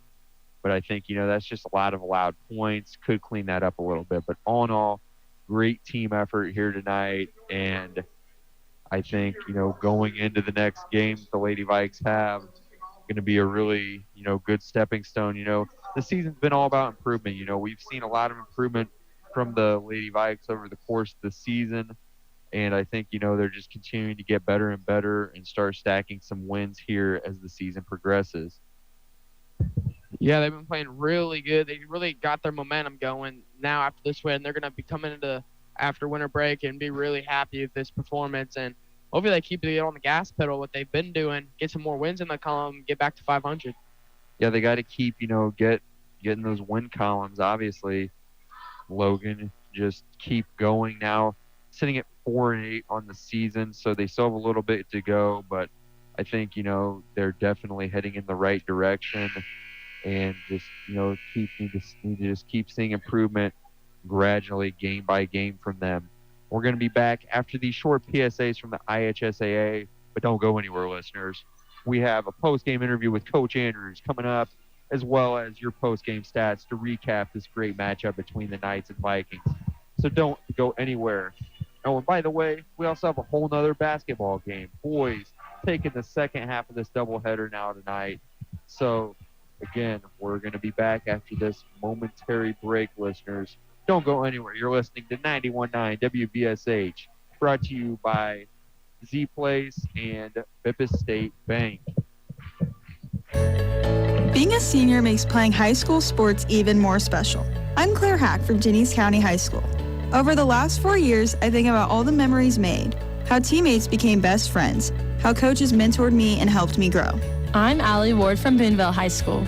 Being a senior is bittersweet. It's fun being a leader for younger teammates, but it will also be sad the last time I wear my jersey, take my last bus ride, huddle up at our last matchup. I'm Grayson Mealy from Westell High School. I'll miss the adrenaline rush, fans cheering, the community support. Everything we've learned about the game and life, our memories will never forget. I'm IHSA Commissioner Paul Neidig. Thank you to our seniors for being champions of high school sports and representing your communities proudly these past 4 years. Fans, support your seniors by buying a ticket to their final game. This is our final send-off. This is one final memory. This is your IHSAA. As more club and travel sports pop up every year, they often muddy the waters on what the purpose of sports should be for student athletes at this age. But high school sports are different. It's not about becoming the best athletes, it's about becoming the best people. It's not about scholarships, it's about coaches mentoring you, camaraderie with your teammates, and the connection you build with your school community. It's not about year-round training. It's about developing resilience, responsibility, and a strong work ethic for life. It's not about what am I going to get out of this, it's about playing for something bigger than yourself, for your team, your school, and your entire community. High school sports help us grow in ways that will serve us for the rest of our lives, not just in the game. I'm IHSAA Commissioner Paul Neidig. Support what makes education-based athletics different by buying a ticket to your high school's athletic events. This is developing students as people. This is fulfilling a greater purpose. This is your IHSAA. Being a senior makes playing high school sports even more special. I'm Claire Hack from Jennings County High School. Over the last 4 years, I think about all the memories made, how teammates became best friends, how coaches mentored me and helped me grow. I'm Allie Ward from Boonville High School. Being a senior is bittersweet. It's fun being a leader for younger teammates, but it will also be sad the last time I wear my jersey, take my last bus ride, huddle up at our last matchup. I'm Grayson Mealy from Westell High School. I'll miss the adrenaline rush, fans cheering, the community support. Everything we've learned about the game and life, our memories will never forget. I'm IHSA Commissioner Paul Neidig. Thank you to our seniors for being champions of high school sports and representing your communities proudly these past 4 years. Fans, support your seniors by buying a ticket to their final game. This is our final send-off. This is one final memory. This is your IHSAA. And we're back after that short break here in those PSAs. So coming up here first, have some post-game stats for you. For the Knights, Inslee leading the charge with 14 points, followed by Warner and Green, each with 12, Brown with 5 points, Stover with 5, and Bischoff with 1. So that's for the Knights. Good spread team effort for them. And Logan has the stats for your Lady Vikings here. For the Lady Vikings, Jack Yella had 9, Lucy Reich had 29, Wilson had 3 points, Grock had 17, Richardson had 12, and Doyle had 3. See how Lucy Reich just really leading the charge yet again with 29 points. Just great string of performances from her. And, I mean, I think, greatness is what we come to expect from her, just consistently churning out great matchups here, continuing to up her scoring average ever so slightly. Came into this game averaging about 18 a night, I think. Just great player, really starring for the Lady Vikes. She's just really been driving, coming into her own as the number one option here for Huntington North. Yeah, 100%. Going from 29 points, that's a really good game. She just had a game with 28 points. She's really showing that in a couple years she'll be the star, and she already is the star. In a couple years she'll be one of the greats. Yeah, she's really just the best player on this team, and just really coming into her own as a number one option here for the Lady Vikes as the season continues to progress. And now we have Coach Andrews up to get his thoughts on this matchup in a post-game interview. And, Coach, just first off, what does it mean for you to get this win tonight after a tough game against Leo? What does it mean to come out and just get a great win as a team? I'm really proud of our effort. I thought we responded to that loss, and I told the kids yesterday at practice, I go, our goal is not just to be in games against a good team. Now we got to find a way to win, and we're not going to give the excuse anymore that we're young and we're rebuilding and stuff like that. We had a lot of kids really play well tonight, and I'm really proud of them. Yeah, so 73 points, great scoring night. What do you think was the key and get to that figure and just, setting up some easier buckets here tonight? I thought, like I said pregame, we wanted to make it a running game, and I thought we did a good job playing up tempo, and we moved the ball really well. Had a lot of people step up and put the ball in the hole, and we've had people get better, and we've been able to put the ball in the hole a lot better. So I think the key was we didn't turn it over. We only had 15 turnovers, and I thought we moved the ball really well and got the ball to the open person. Yeah, so just do you think from now on, playing up tempo and really, just dictating the pace is really key in these games, you think? I think so. I think, we've developed some depth. We didn't have depth at the start of the year, and now we've developed depth, and we have a lot of people playing well. So we, to take advantage of having a good bench, we want to make it up tempo and get people running and, take advantage of our depth. I mean, I think, we have a lot more contributors now than we did at the beginning of the season. And, speaking Absolutely. of contributors, Lucy Reich, pouring in 29 points. Just what has she really done in your eyes to cement herself as, the number one option for this team, just, continuing to churn out great performances night after night here? Well, she works really hard on her game, and, she's a very good shooter. She makes her free throws. We're trying to move her around, trying to get her open shots. We do a lot of stuff to get her open and give her teammates credit. They find her when she's open, and, I thought she did a great job knocking down shots then, and I thought we did a good job finding her when we needed to. Yeah, definitely. Great team effort here tonight, Coach. Put in 73 points. Great game to watch, and wish nothing for the best for you. Have a Merry Christmas. Thanks for your time. Thank you. Merry Christmas. Yeah, and that's going to do it for tonight's Lady Vikes basketball action. Just to recap, the Lady Vikes defeated the Bishop Luers Knights by a score of 73 to 57. Excuse me on that one. For Logan Wigmore, I'm Lucas Harris. Don't go anywhere, listeners. We got the second half of this doubleheader for you coming up. Jimmy and Ben have the boys game for you versus the Manchester Squires. That pregame is going to be coming up in about 4 minutes here, so don't go anywhere. Have a great rest of your night. Lucas Harris here, signing off.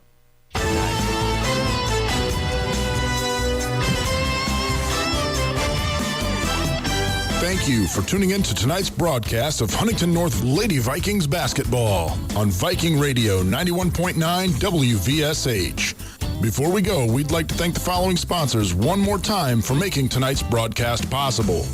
Bippus State Bank, First Federal Savings Bank, Hartberg Roth Garrett Halverstadt Law, Nove, Rich Roofing Systems, and Wise Guys Downtown.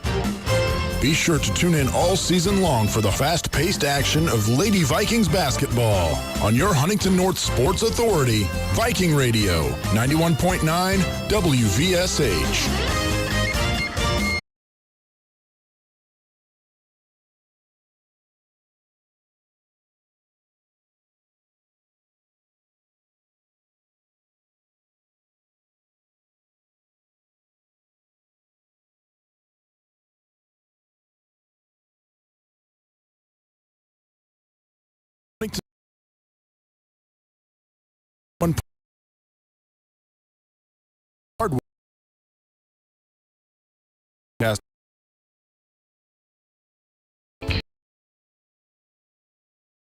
Hartberg Roth Garrett Halverstadt Law, Nove, Rich Roofing Systems, and Wise Guys Downtown. Now let's head to the arena for the fast-paced action of Vikings basketball on your home for Huntington SH. Good evening, Viking fans. I'm Ben Roth, and I'm here with James Lincoln tonight. The Huntington North Vikings will take on the Manchester Squires. And so tonight, the Vikes will just have a great matchup. This is a team that has been a duel over the last couple of years, and it will just be a great game tonight. Yeah, super excited for this one. There's a lot going into this game. It was a big game last year. Manchester won state last year with a great season in 2A, and It's a really exciting one. The Vikings are on a very much of a hot streak, starting off the season undefeated, and the Squires have struggled a little bit, just being at 2-4. But the big game last year, the way that score ended up being 71-49, that's a tough loss for the Vikings. Excited to see the way this one goes. Yeah, so I talked to Coach, and he said you can't base this off of the wins and losses so far because they've played some tough teams like Homestead. So you just really got to be ready because this was a team that went all the way to state and won it. But you also have to think of strength of schedule a little bit. They're a 2A team, play some smaller schools. While Huntington North is the NE8, who is they're the top 8 conference in all of the state of Indiana. So Huntington North really plays some tough teams over the course of their season. So I think you got to give the Vikes credit for this one. I think the Vikes would come home with an easy win tonight. Yeah, I agree. The coach for Manchester's in his first year, Pat Lepper. Coach Thompson is 21-31. 295-255 record for his career. Looking at a solid matchup. Excited to see how the Manchester coach in his first year will play here against the Vikings. Yeah, Huntington North coming off a big win against Marion, 76-53. Schultz had a great game with 25 points, followed by Dalton Husband's 19 and Blaine Freiberger's 13. While on the other side, the Squires are coming off a tough loss to Southwood, 58-50, while Heath had 5 points, Schroll had 10, and Aaron Reed had 27 points for Manchester. So Aaron Reed's going to be the guy to guard tonight, and I think that can be said the same for Wyatt Schroll. Those are two of their best players on this team. That's who the Vikings kind of need to lock down tonight. Yeah, for Huntington from the game last year, Titus Schultz actually led the way with 19 points, and Dalton right behind him with 11 and 7 rebounds. Really a good showing from them as a sophomore and a junior. So excited to see new year. They've both taken another step up this year. Very excited to see the way that they can play again against Manchester. Yeah, so I caught up with Coach Thompson to talk about what he thinks going into this game. Into this game, Huntington North has had a great season so far. Where do you think this success derives from? Well, as we discussed earlier, year 3, guys have really bought in. They really like each other, and they're hungry, and that's what you got to have. So another good thing is they don't worry about mistakes. They turn the page, and yeah, and even though this Manchester team hasn't had a good start to their season, they are a team that has success against Huntington North. They had a great season last year. So where do you think the Vikes need to do very well tonight? Well, their first 3 opponents were Homestead, I can't remember. Wallacey was one. I can't remember the other one. But anyway, 3 real good quality opponents. Then they played Tupelo Valley, won a hard-fought one there, and beat LaVille. What we got to do is play our game. Don't worry about records or any of that stuff. We got to do what we do and take what they give us, basically. And one last thing, is our Huntington North team healthy and ready for this game? Are there any injuries to worry about? Nope. As far as I know, everything's good. Guys had a great walkthrough this morning, and hopefully we're focused and ready. We'll see. Thank you so much, Coach. Good luck tonight. Thank you, man. Yeah, so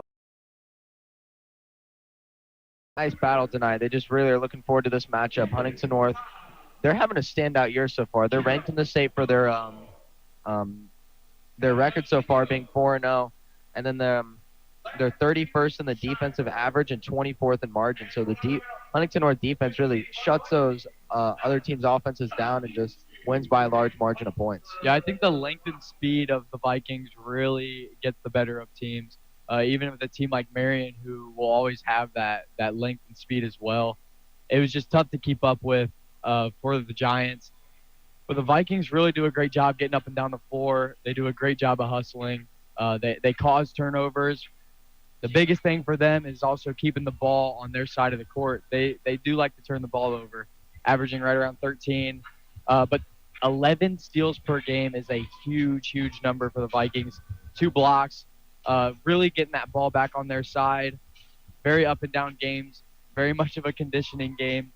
So we'll see how the Squires really match up in that way. Yeah, I think the Vikes are really going to take control, and it's if they can follow that lead of this fast-paced game. But on the flip side, the Squires have some great players. Heath is a senior. He had a great season last year. He's coming in averaging about 5 points per game, but he's shooting near 60% from the field. So he's someone that more than half the time that ball goes through the net. And then a Troll, 18.7 points per game. He's the leader of their team, but he is a defensive standout. He is averaging just over 3 steals at 3.3 steals per game, and he's shooting around 49% from the field. And then it's Aaron Reed. Aaron Reed, 15 points per game with 3.2 rebounds per game. So really those 3 guards of power forwards and shooting guards are just great for this team. And down below, I think that's a little bit of their weak spot. They have Martin and Young. Martin only averages 5 rebounds per game and under 3 points per game, and then Young averages 3. Dalton and Blaine could really get after it for this home crowd. And, Blaine just being a tough guy, great build, just kind of that power player underneath. I think he could have a great impact on tonight's game. Yeah, I'd like to see those guys be very aggressive, really bang and hang with these guys, really try and give them that aggressive nature that they bring. Yeah, so the Vikings, I think for the starting lineup, it'll be senior Grant Campbell, sophomore Braden Freiberger, junior Titus Schultz, senior Dalton Husband, and senior Blaine Freiberger. So very experienced and older age. Yeah, 4 of those guys being returning starters from the beginning of last year. Grant being hurt, so he was in and out of the lineup. But Titus started day one. Both Blaine and Dalton starting day one, and then Braden Freiberger coming up as a sophomore, jumping into that starting spot as well. Yeah, and it'll be nice to see that dynamic role.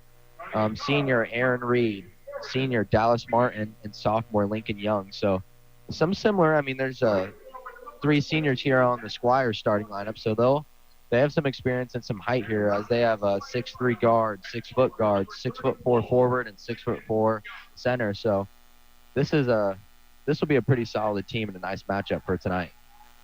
Yeah, the height will really be a great matchup and be a great thing for the Squires to keep in this game as much as they can. Yeah, the Vikes just got to keep up their defense. I mean, when we look back at the Leo game, the last one we announced, it was a defensive battle, and Huntington North won it. Yeah, they had some turnovers, but they controlled the pace of the floor, and I think that's how it could be tonight. Huntington North just has to have a defensive game. Yeah, the Vikings have very much struggled from behind the arc at just 23% on the season. Done a great job at the free throw line, 77%. And then also a 48% team average just in the field goal category. But really overall, getting shots, got to make those threes. Those are huge. Against good teams, you're making those extra points on those 3 balls. They are huge, huge, huge. From the free throw line, though, very, very pleased with 77%. That's a great team number. Yeah, and that's Titus Schultz beyond the arc. He's shooting over 50%, so he's just a great 3-point shooter. And you can look for a little bit out of that of Grant Campbell and a little bit off the bench, because I feel like Grant's not a huge 3-point shooter. He's a drive and kick type of guard, and so I just think Titus Schultz will be that presence from beyond the arc, and we'll keep this defense on their toes.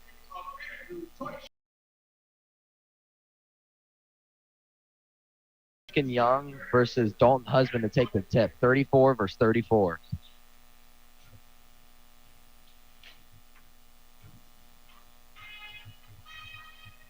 Both teams ready for this tip-off. 0-0 start of the first quarter. Huntington North, Vikings versus the Manchester Squires.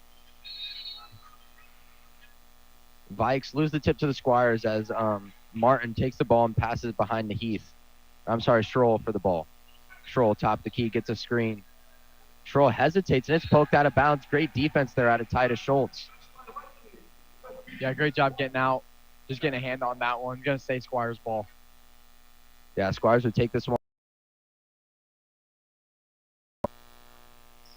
Vikings coming out in a man-to-man defense against the Squires offense. They get this ball immediately into Reed. Reed has a little space. Reed kicks. They find Heath in the corner. Heath for 3 off the back of the rim. Rebounded, offensive board, stolen away by the Vikes, though. Vikes moving the other way with some pace. This is Freiberger.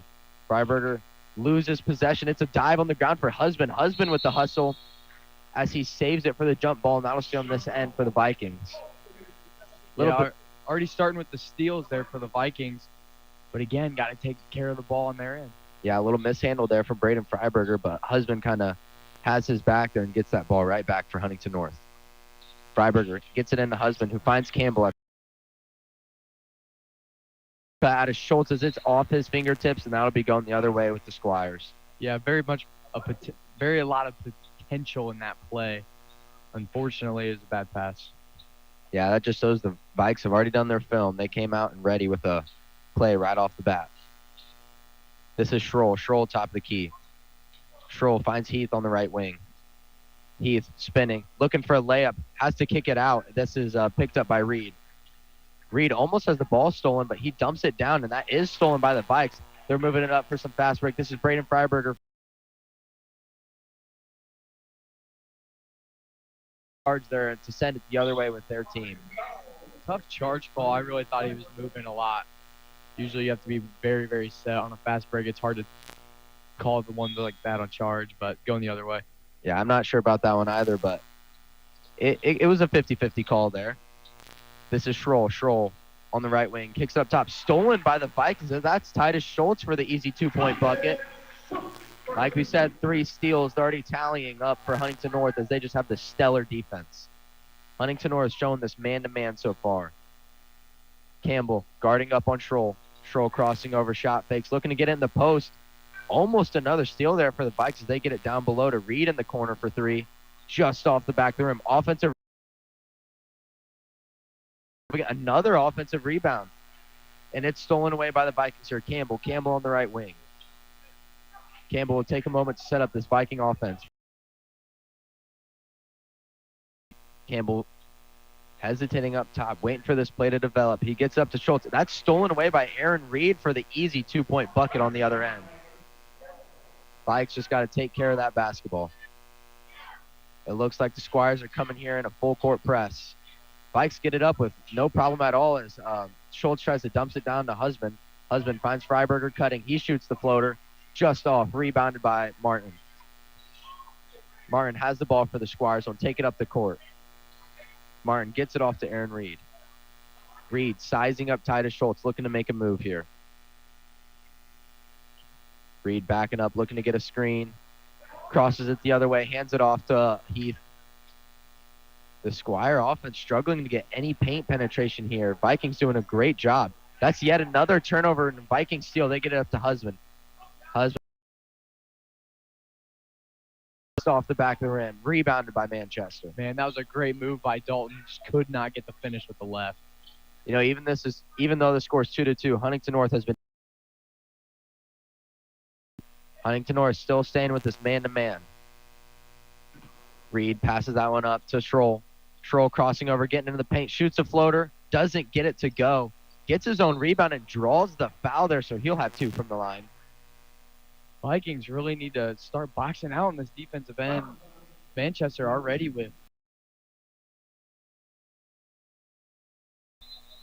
Yeah, but that just matches up with Huntington North's 4 or 5 steals so far. But this will be a timeout for Huntington North because they're trying to talk some things over and get that ball back underneath the paint. I said before the game I thought Blaine and Dalton would be a factor because they have some more width and size compared to this Manchester defense, but so far it's not shown. Huntington North being out-rebounded and a little bit out-hustled underneath the basket. Yeah, Braden Freiberger already with 2 fouls. You got to wonder, does he sit a little bit already in this first half, just a couple minutes into the game? May hurt the Vikings a little bit. He averages 2.5 steals a game. Already has one today. He's a huge defensive factor, and he's going to stay out there. Yeah, and that's something we've seen multiple times. A great example was Grant Campbell went into halftime with 4 fouls against Leo. In his players and kept him in the remainder of the game. So he just told Grant, you got to be careful on all levels, and he was. So Thompson has total confidence in all his players so far. This will be Wyatt Schroll, the sophomore guard, will take the free throw. 4 left in the first. Schroll drains the first one as he gets it to fall. While he's lining up his second, we want to give a big thanks to Bippa State Bank and First Federal Savings Bank for being our sponsors tonight. Husband steps and makes a lane violation, but it does not matter as Schroll drains the second one. Huntington North down 2 points in the first. Senior guard Grant Campbell has the ball at the top of the key. Looks like a 1-2-2 press here from the Squires, trying to throw off Huntington North. They're pressuring Campbell. He's weaving, he's driving, and he gets the 2-point play. That's a great take from Campbell. Came all the way from the corner of the top of the key. That defense got to be a lot sharper. Yeah, just great solo play out there out of the senior guard. This is Schroll, top of the key for the Squires. He's driving, he kicks it out, finds the back cut to Martin as Martin lays in the 2-point bucket. Yeah, Great good back pass. cut. Good pass. Good one dribble to take. Go up with it. Great shot. Yeah, great power dribble. Vikes taking this ball up the court. Campbell has it on the left wing. Looks like a 3-2 zone. Campbell weaving, finds Schultz in the corner. You can't leave him open as he drains that bucket. Big time three to take the lead for Huntington North. Schultz has been so consistent from behind the arc. Shows it there. First shot of the game. Buries it. Yeah, I had total confidence as soon as I saw him open. This is Aaron Reed in the backcourt. Reed guarded by Schultz. Tough defense here as he's sizing him up. Schultz, they find the back cut there to Wyatt Schroll. Great back cut there as he just back cutted a Huntington North defender for an easy 2-point play to retake the lead. Vikes with a bad turnover there. Aaron Reed 1-on-4. He kicks it out to the corner to Schroll for the 3. Just long. Rebounded by the Squires. They're moving this one around. This is Heath. Heath driving to the paint off his foot. Gets it off to Reed. The Squires moving this one up and around the arc. Little handoff there as this is Schroll. Schroll's cutting into the paint. Kicks it out. This is Aaron Reed. Aaron Reed misses it off the ground, and that'll go the other way as it's off his foot. Sophomore Brody Bolin checks into the game for sophomore Braden Freiberger. Bolin will take the ball out of bounds for the Vikings. Yeah, Braden, 2 mistakes, gets back cut, and then causes a turnover right away. And he has 2 fouls, just need a break. Hopefully he can get back in. Yeah, and junior Parker Satterthwaite will check into the game for the Squires. This is Titus Schultz for the easy back cut. Play.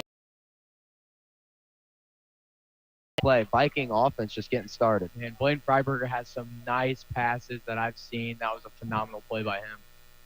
Campbell sizing up Wyatt Schroll. Schroll looking to make a move. Schroll kind of on an island here as time's ticking, but he gets it off to Carson Heath. Heath at the top of the key. Heath crossing over, looking to get a screen, hands it off. This is Schroll. Schroll cutting to the basket. Schroll lays in the 2-point bucket. A great take by him. Right hand on the left side, keeping it away from the defender. Doesn't get blocked. 2 points. Yeah, Schroll kind of an undersized guard, but his speed really makes up for it. He's been all over this Viking court today as he's just back cutting and finding lanes. Senior Husband has the ball at the top of the key, gets it into Campbell. Campbell making a move, and that's going to be a jump ball call there as both teams had hands on it. This will go the other way with the Squires. Yeah, Schroll averaging almost 19 points a game as a sophomore. He's really showing why he's on the court, why he's averaging that already in this game, being all over the place. Yeah, Aaron Grog checks in for senior Grant Campbell. Schroll looking to size up Grog. Grog with a little more speed as he just has great defense there. They're going to say that Huntington North got a hand on it and it'll stay on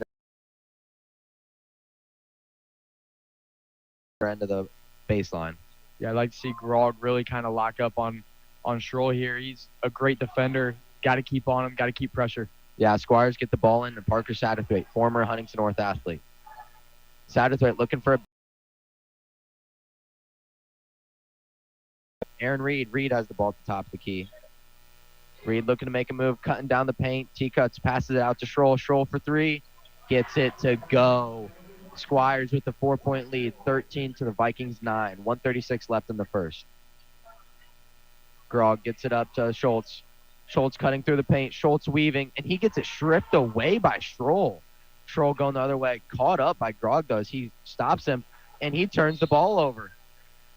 That is great defense there by Aaron Grog. I mean, he just sized him up and caused a nice turnover there, and the Vikings will take it the other way. Yeah, just talking about it. Aaron Grog plays phenomenal defense, hustles very hard, getting up and down the court to lock up on Schroll. Great turnover. Yeah, and we get a Freiberger for Freiberger sub here as it looks like we're going to go some more speed. Vikings with all their fast athletes in. Grog. Grog has a deep three, doesn't get it to go. Rebounded by Husband. Husband making a power move. Pass it off to Bolin, and Bolin will draw the foul. Bolin will take 2 for Huntington North. Yeah, it's great movement, great ball movement. The Vikings absolutely have to have good ball movement with the 2-1-2 zone. You got to stay calm. Got to keep the ball on your side of the court. Yeah, as Birdie lines up for his first free throw, we're going to take a thank you from Nove Corporation and Wise Guys Downtown for being our sponsors tonight. Bolin misses the first one off the front of the rim. He'll have another opportunity to bring this one within a one-score game. Couple subs here for the Squires. 34, Lincoln Young checks back from the game. And number 4, Nolan Hernandez will get his first minutes tonight.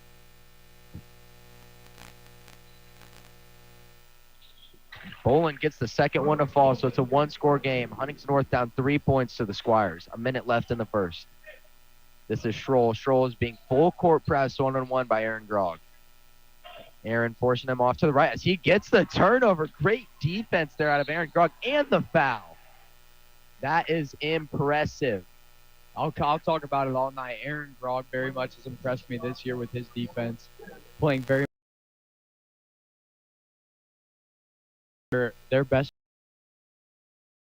in this game.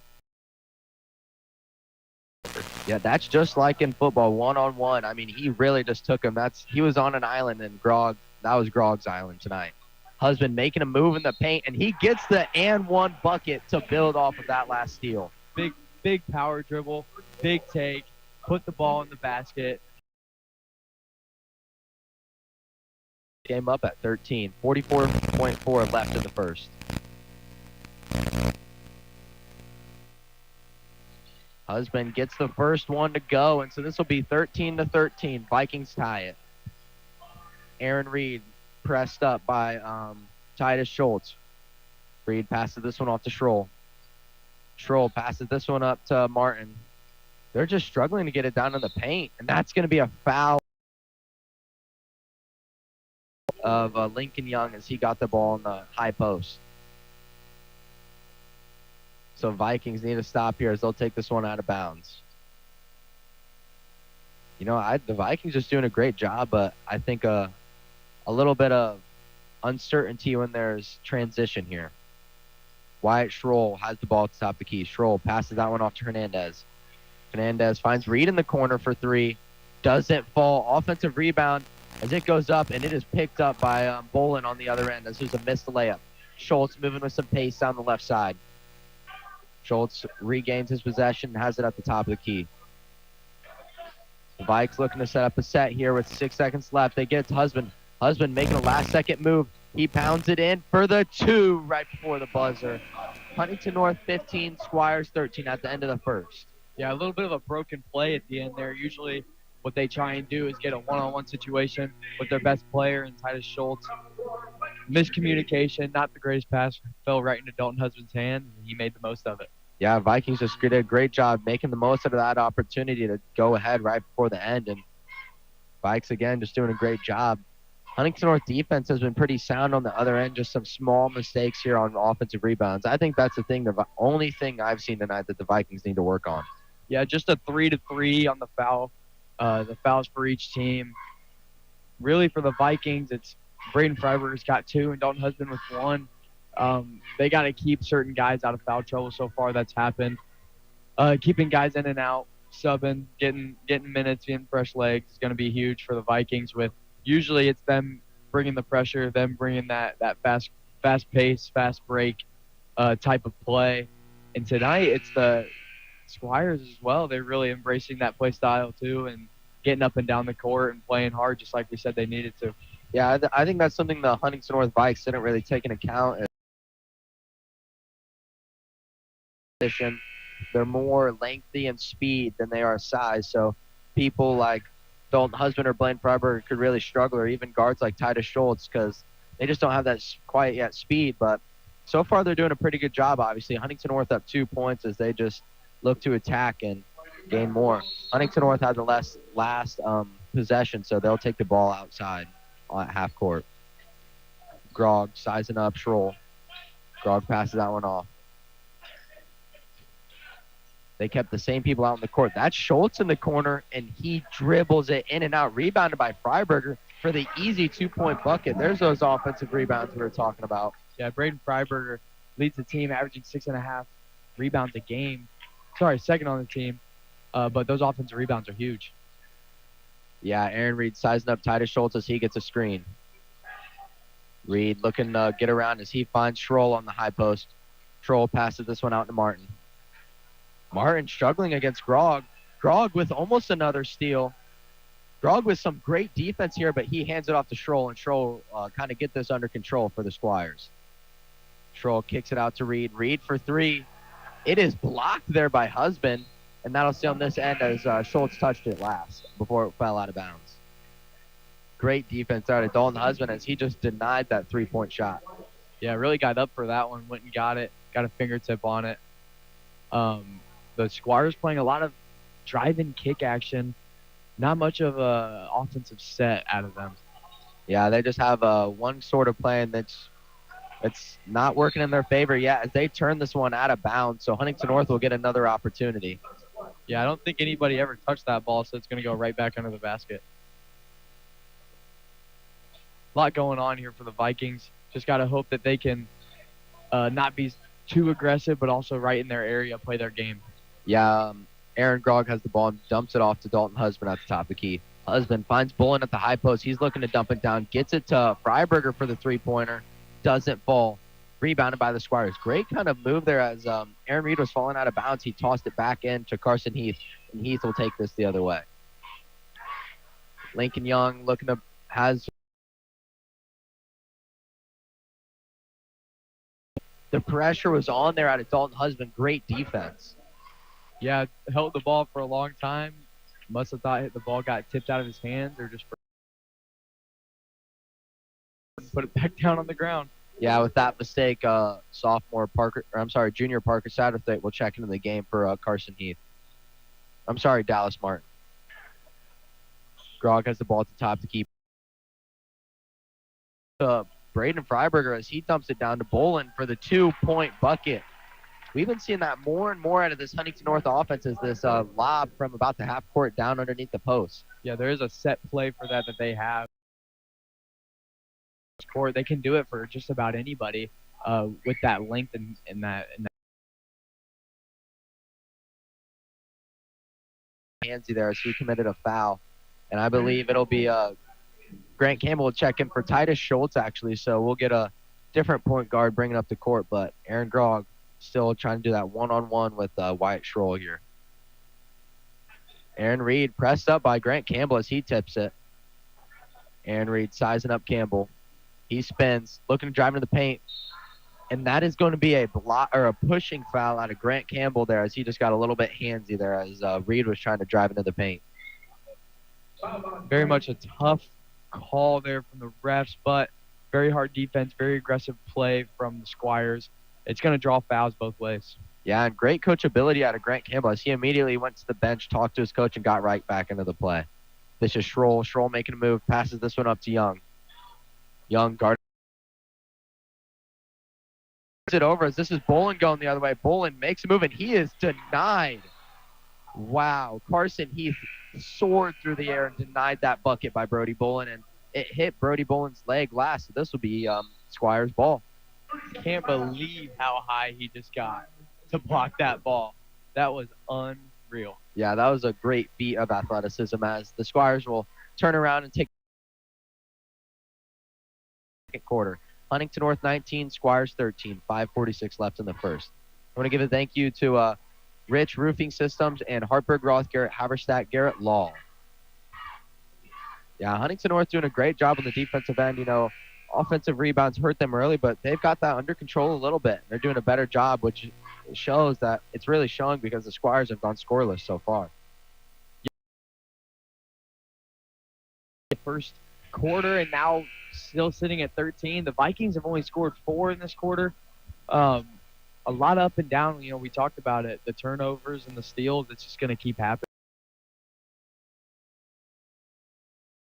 They can really put these points on.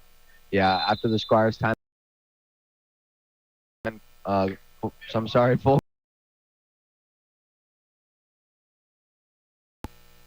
Schroll making a move. He is picked up by Campbell as they're going to force a turnover as he just chucks it off of the leg of Campbell, and that'll stay on this end. He was kind of in a pickle there and took the easy way out and got the out of bounds off of Campbell's leg. Yeah, he kind of took a shot to the head from Campbell. Surprised no call on that. A little bit of a stray elbow, but still got the ball back for his team.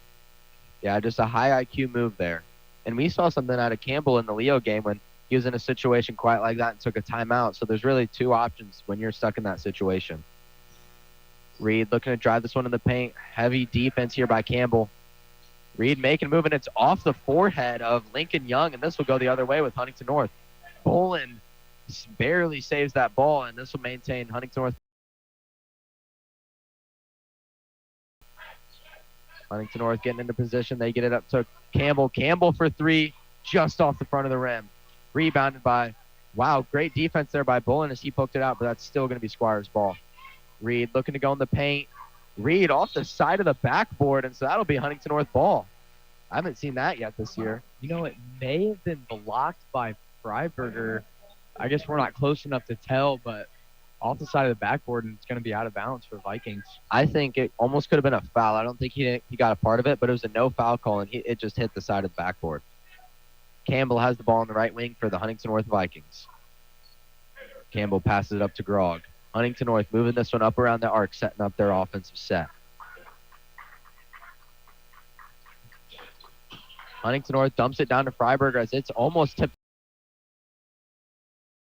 Heath going the other way. Heath tries to dump it down, but almost turns it over as Huntington North pokes it out of bounds.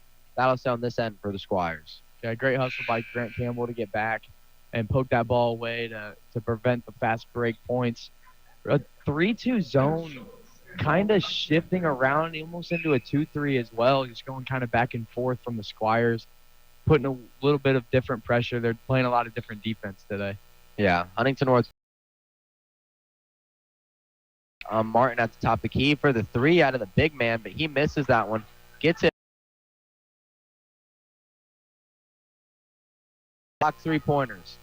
Full court press here out of Wyatt Schroll. Campbell crosses over, getting ahead. He gets it off to Grog. Grog for the 3-point bucket. Doesn't quite fall. This is Schroll going the other way. So space stolen by Grog. Great defense there out of the sophomore. Grog one-on-one with Schroll. Grog taking his time. Passes it up to Campbell. Campbell will set up this offensive set. Campbell gets it to Schultz in the corner. He passes it up to Freiberger. Look at great pass there as Campbell's going to drive into the paint. He brings it back up top. Dumps it down to Husband. Husband in the paint, looking to make a move. Pass it across to Schultz. Schultz to Freiberger. He gets it to Campbell at the high post. Campbell making a move, driving in the paint. Loses the ball, and that's stolen away by Dallas Martin. Aaron Reed gets the ball, and this is going the other way with some pace. Reed has the ball at the top of the key, making a move on Husband. They get it in the corner to Young. A power move, looking for a back cut. Stolen by Freiberger, but before that, they're going to have a foul on the arm. Yeah, Campbell left his guy from the corner, came up and poked that ball out. Unfortunately, he's going to get the foul call. Oh, wow, that was a foul on Grant Campbell, so that'll be his second of the game. He still has 3 to give, so he has plenty of opportunity to still be aggressive as Parker Satterthwaite will check into the game for the Squires. Taking out senior Aaron Reed. And number 4, Nolan Hernandez, comes in for number 20, Dallas Martin. Or I'm sorry, number 34, Lincoln Young. The Squires inbounding this ball at their own half court. They get it into Hernandez. Hernandez passes this one up to Schroll. Schroll kind of in a pickle here. Heavy defense by Campbell. Hernandez having to go across the court as he got the handoff from Schroll. Satterthwaite driving. He has to kick.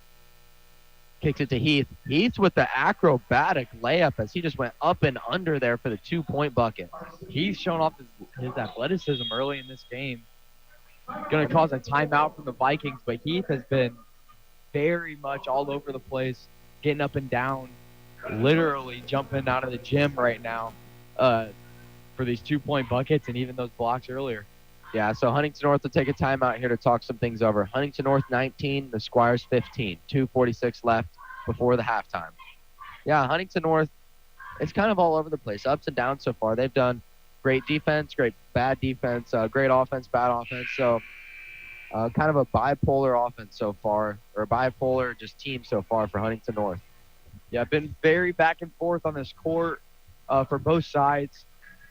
Both sides being very aggressive defensively. The Squires have shown probably 3 or 4 different defenses already. It's nothing the Vikings haven't seen. They played Marion, they played Leo, both teams being very aggressive in the full court and in the half court. I'd like to see what the Vikings have to do in this last couple minutes. Yeah, and Huntington North, they've got to be used to it because they like to change their defense a lot. So you just got to think and practice. They are playing against a bunch of different defenses. Campbell driving to the paint, looking for the 2-point play, and he gets. Campbell really kind of redeeming himself after his last couple plays. Yeah, this will be Wyatt Schroll will take the ball up for the Squires. Schroll gets a heavy screen, and that is a moving screen there out of Dallas Martin as his coach is visibly upset. Martin was just moving a little bit there and will take the ball away from his team and give it over to the Vikings. Yeah, got a little too aggressive, wasn't quite set, kept moving towards his guy, making that screen that's going to draw those offensive screen calls all day. Yeah, Huntington North will take this one in the backcourt as they'll set up their offense. 2:19 left before half. Campbell looking for the back cut on Schultz. Schultz has the ball in the high post. It is taken away. It's going to be a kick ball by Aaron Reed, and Huntington North will have possession on their end. I really thought that back cut was there. They run that play a lot with the back cut. Then they'll come around with the second back cut. That first one is there a lot, and I really thought they could have had it on that one. Yeah, it was a great play. Just Campbell didn't have the right angle to make the pass. Campbell gets it up to Freiberger. Freiberger cutting as it's back tapped to Schultz for the 3. Doesn't quite go. That would have been a crazy play. Husband with the offensive rebound. And another charge for Aaron Reed. You got to think at some point he's flopping a little bit, right? Maybe. I wasn't paying attention 100% to if he was set or when he was set. I was watching Husband. Husband might have had a little bit of a travel in there before he went up with it. But overall, it's going to be Squires' ball. Yeah. The Squires ball going the other way. 6-point lead for Huntington North. 1.5 minutes before the end of the first. Almost a backcourt violation there. And a lot of upset people in this crowd. But this will be Aaron Reed with the ball. Reed chucks it off to Schroll in the corner. Schroll with the 3. Doesn't get it to fall. Rebounded by Heath. This is Schroll. Schroll going in for the paint. Gets the and one bucket. That ball did not want to go in, and it falls. Going to get the free throw. Showing off more athleticism. Getting to the line for a 3-point play. This could be huge. This is going to cut the lead. Manchester right back into this game. Yeah, that ball was really hanging on the edge of the rim as he'll have a chance to cut this one down to 3 points. He sizes up the free throw line and gets it to go. 3-point lead margin here for the Huntington North Vikings. Full court press, as that is going to be a foul on Carson Heath.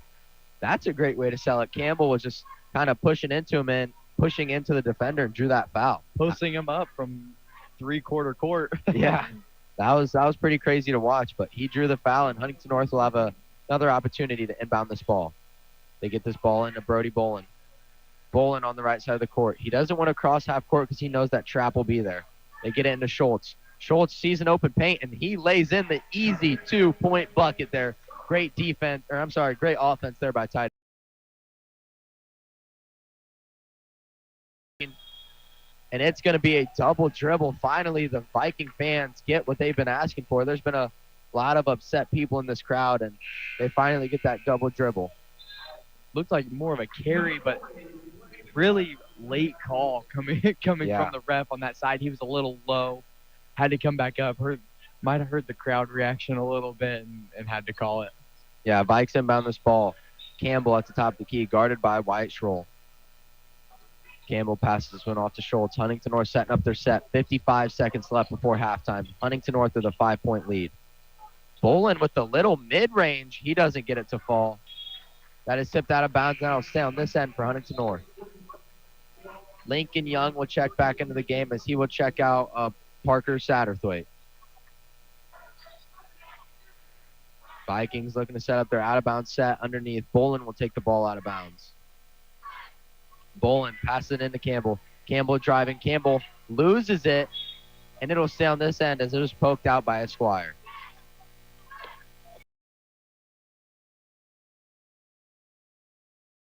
Just kind of came from the block on that side of with the ball popping out. I think every team does that. It's tough to call those pushes. Yeah, I'd say that's a really common thing. I mean, it's just a part of the game. It's a contact sport. As Schultz almost gets the and one, but they're going to call it a blocking foul on the ground. I believe, no, that does not send him to the line. There's 3 fouls for the Squires. The Vikings huddled up, kind of having a conversation. Braithwaite checks back into the game, this time for Dallas Martin. Yeah, Martin with 3 fouls here in the first half. Going to have to take a seat. More setting up their offense. Campbell on the right wing. He's driving, looking to put it up as he loses the ball. He can't guard gain it. No one's on Campbell as he goes up, and that should have been a foul. But there's a foul call there on number 34 as Blaine Freiberger got the rebound, and that is a defensive over the back. I've never seen that. Yeah, you don't get many over the backs on Big 40 down there with Blaine Freiberger. But he's going to get away with that ball. Yeah, great rebound there as Huntington North will inbound this one. Huntington North struggling. They get it into Campbell at the top of the key. 22 seconds before halftime. Campbell sizing up his defender, looking to make a move. 15 seconds. Huntington North passes this one off to Bolin. Bolin back to Campbell. 10 seconds. Vikings making their play. They get it to Schultz. Schultz driving. Schultz putting up nuts. Yeah, so Huntington North at halftime, 23 to the Squires 18. Much lower scoring compared to a game like we saw on Saturday as Huntington North had 76 total points. So, I mean, if you double that, that's only 46 for the Vikings, which still is a pretty nice win. But Huntington North not quite on the streak they have been offensively, and definitely not on the streak for their defensive margin. Yeah, we talk about how they have about a 50% field goal percentage, but really not getting very many shots up. Lots of turnovers, really for both teams. Lots of offensive rebounds, which just shows those misses. But unfortunately for both teams, just a lot of turnovers, a lot of steals going both ways. Not very many threes being taken by either team, but a lot going on. I think for both teams' sake, they could both have a little bit of a slower offense that would allow them to be able to take control and really run something that's going to get good shots. Yeah, Thompson really praises Huntington North for their change to adversity. And so something early in this game was rebounds. And so immediately we saw Huntington North turn around and kind of change what they were doing. But Huntington North just very good at changing their style of play throughout the game, kind of molding to what the other teams are giving them. So for the first half, the leading scorer for the Squires is Wyatt Schroll. He has 12 points with 3 total rebounds as he's just had a pretty solid first half. And then underneath the basket, that is going to be Aaron Reed with 4 rebounds and 4 rebounds for Parker Satterthwaite. So Dallas Martin. So a lot of not crazy scoring out of the Squires team. It's really been Wyatt Schroll all over the court. And then for Huntington North, it's going to be Titus Schultz with 9 points. And then it's going to be Dalton Husband with 5 and Campbell with 4. So it's pretty spread out on all levels for Huntington North as they're just moving this one around. Yeah, there's been a lot going on for both teams. Like I said before, not very many threes being taken. We're at just 1 of 7 for the Vikings and 1 of 9 for Manchester. But, I mean, very low percentages, both under 15%, which is very, very much kind of what it's been for the Vikings. Not getting those 3 balls to fall, just 7 of them that have been shot. We're right around 35% from the field for Manchester and 45% from the field, which is about that average mark for the Vikings. But Manchester, really, 35% is not a great number. Usually you want that ball to fall. They've had a lot of offensive rebounds at 9 of their 16 total, and the Vikings at 5 offensive rebounds of their 9 total. So really that ball's fallen Manchester's way a lot in the first half. Yeah, and one thing to look at is just what players have been averaging so far, with Titus Schultz just over 20 points, and he has 9 so far in this game. So it's really the Squires are doing a great job at controlling him and not letting him to get out of hand. So they're just doing great defense, putting their best defenders on him. I believe that would be Aaron Reed or Carson Heath, as they're just looking to lock him down. And Huntington North has done that before. When we played Leo, we did a great job against their number one player, but it's not looking to be that way tonight, as you just see Schroll with already 12 points, and he's almost near his average of 18.7. So Vikes just could do a little bit more defensively, but other than that, you obviously can't complain because we're up 5 points. Yeah, when the Squires want to run and have quick offense and just drive and kick all the time, it really does tire a team out. Same with the other way. The Vikings want to do that a lot as well. They do have a little more of that half-court offense, that half-court kind of set stuff that they do. And I'd love to see more out of for both teams, really, just to see those great shots that they can get, kind of bring that percentage back up. Yeah, we'll be back after this week's episode of Commissioner's Corner with IHSAA Commissioner Paul Nadig. You're listening to Huntington North Viking Basketball on Viking Radio, 91.9 WVSH. Brought to you by Bibas State Bank and Nove Corporation. It's time for the Commissioner's Corner, an exclusive weekly conversation about Indiana high school sports with the Commissioner of the IHSAA, Paul Neidig. Now for an up-to-the-minute report about what's happening in the constantly changing world of high school sports, here's Commissioner Paul Neidig. Welcome into the Commissioner's Corner. It's our weekly conversation with the Commissioner of the IHSAA, Paul Neidig. I'm Brendan King. Paul, great to be with you as always, especially during this holiday season. A Merry Christmas to you and yours. Hope all is well. Paul, let's start here because it's a great time of year for basketball around the state of Indiana. Like we talked about last week, holiday tournaments being played all over the state. And, as we discussed last week, it's the opportunity where you could show up in the morning, stop for lunch somewhere, go on back, watch basketball all day, and have yourself a full day of hoops.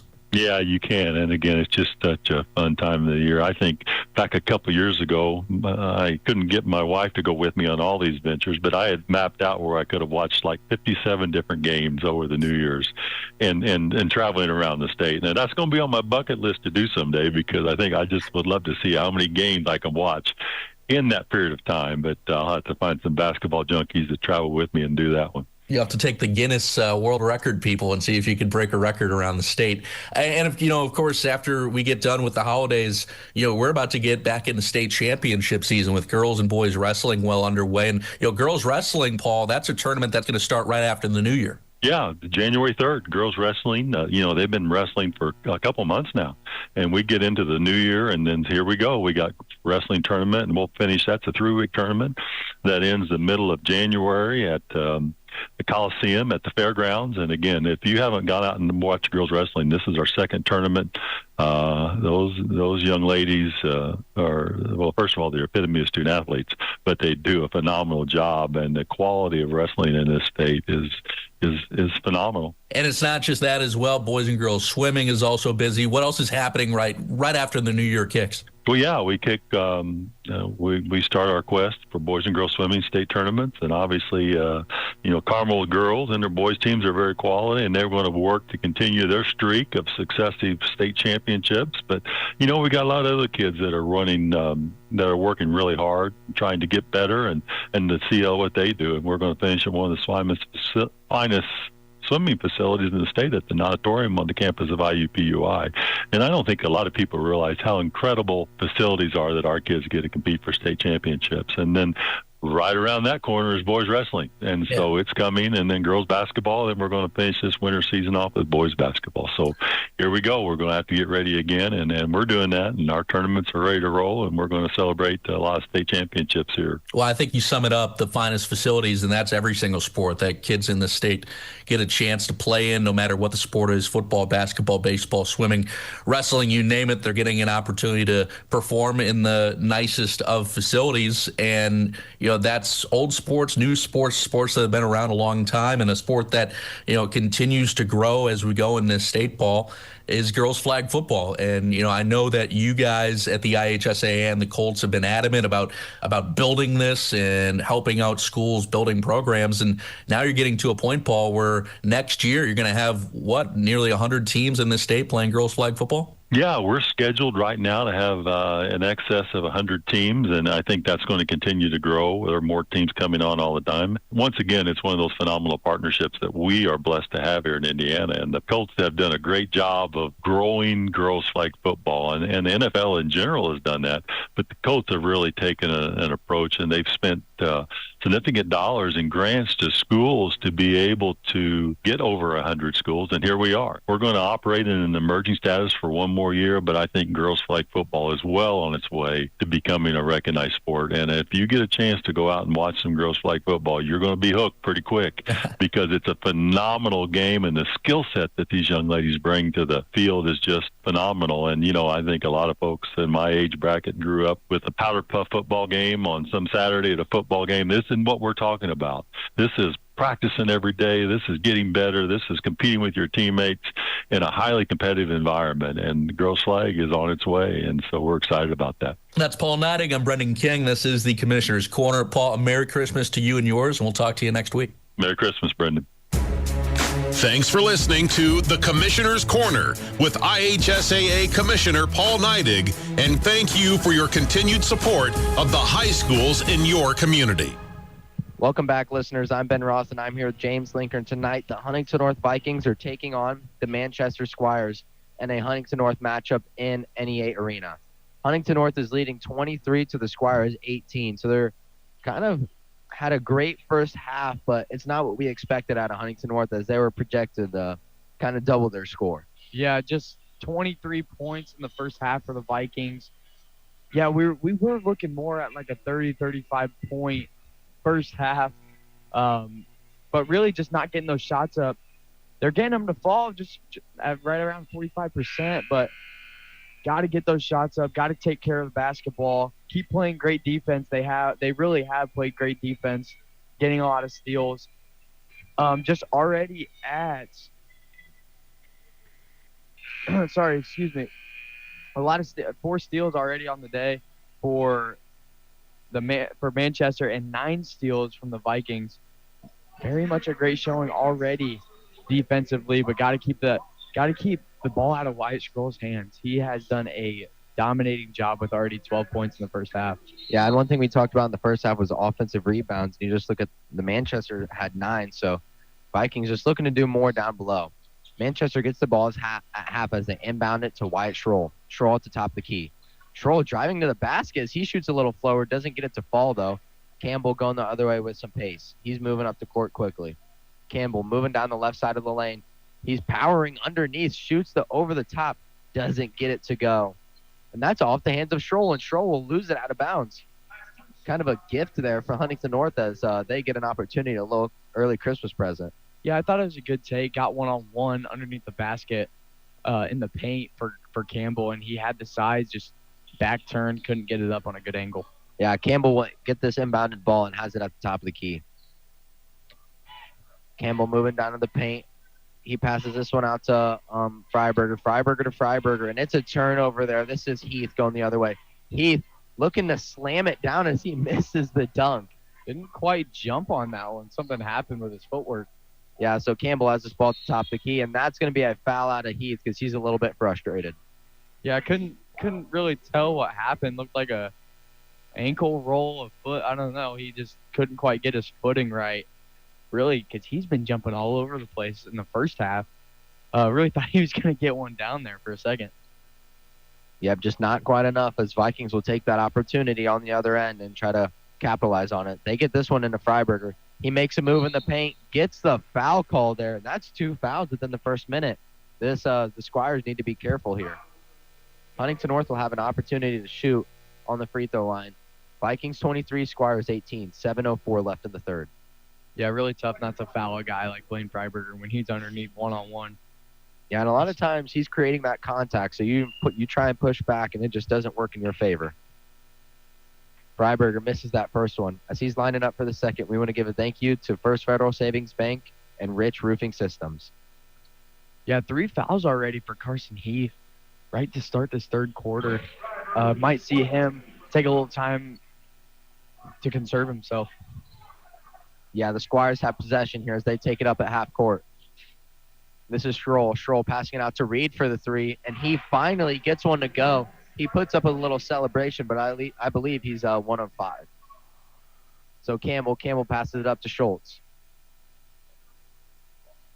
Huntington North has the ball at the top of the key. Campbell in possession. He gets it over to Schultz for a wide open three. You can't leave him open, so that will be an easy 3 points for Huntington North. Yeah, great screens there from both the big men, Dalton and Blaine. Really got that wide open three for Schultz. Yeah, Reed passes this one out to Schroll for an open three, and they get that one to Campbell. Campbell has the ball in possession for Huntington North. Gets it up to Schultz. Schultz on the wing. Finds Husband in the paint. Husband powers through. Gets the and one bucket for Huntington North. Wow, unbelievable shot. Almost behind the backboard. A little bit of acrobat. Put that ball up. Lengthen that arm. Off the backboard and one. Yeah, Husband doing a great job down below, just using his size. He has just really perfected that shot fake drop step underneath. And that'll be a timeout here for the Squires. They're going to talk some things over because they're Vikings coming out with some firepower here out of halftime. Yeah, already 3 fouls for the Squires. I think this is a great timeout. Got to talk with your guys. Calm them down a little bit. Only down by 5 going into halftime. Hit a 3 early. Really getting guys to scramble, but unfortunately they're being a little too aggressive. Can't quite stay out of that foul category.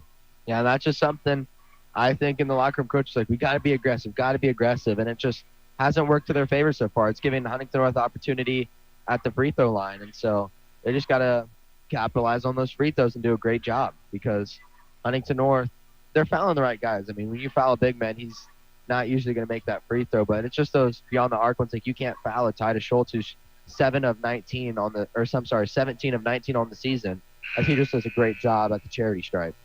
Yeah, and Husband's been up and down from the free throw line. Really started the season at a surprisingly low number.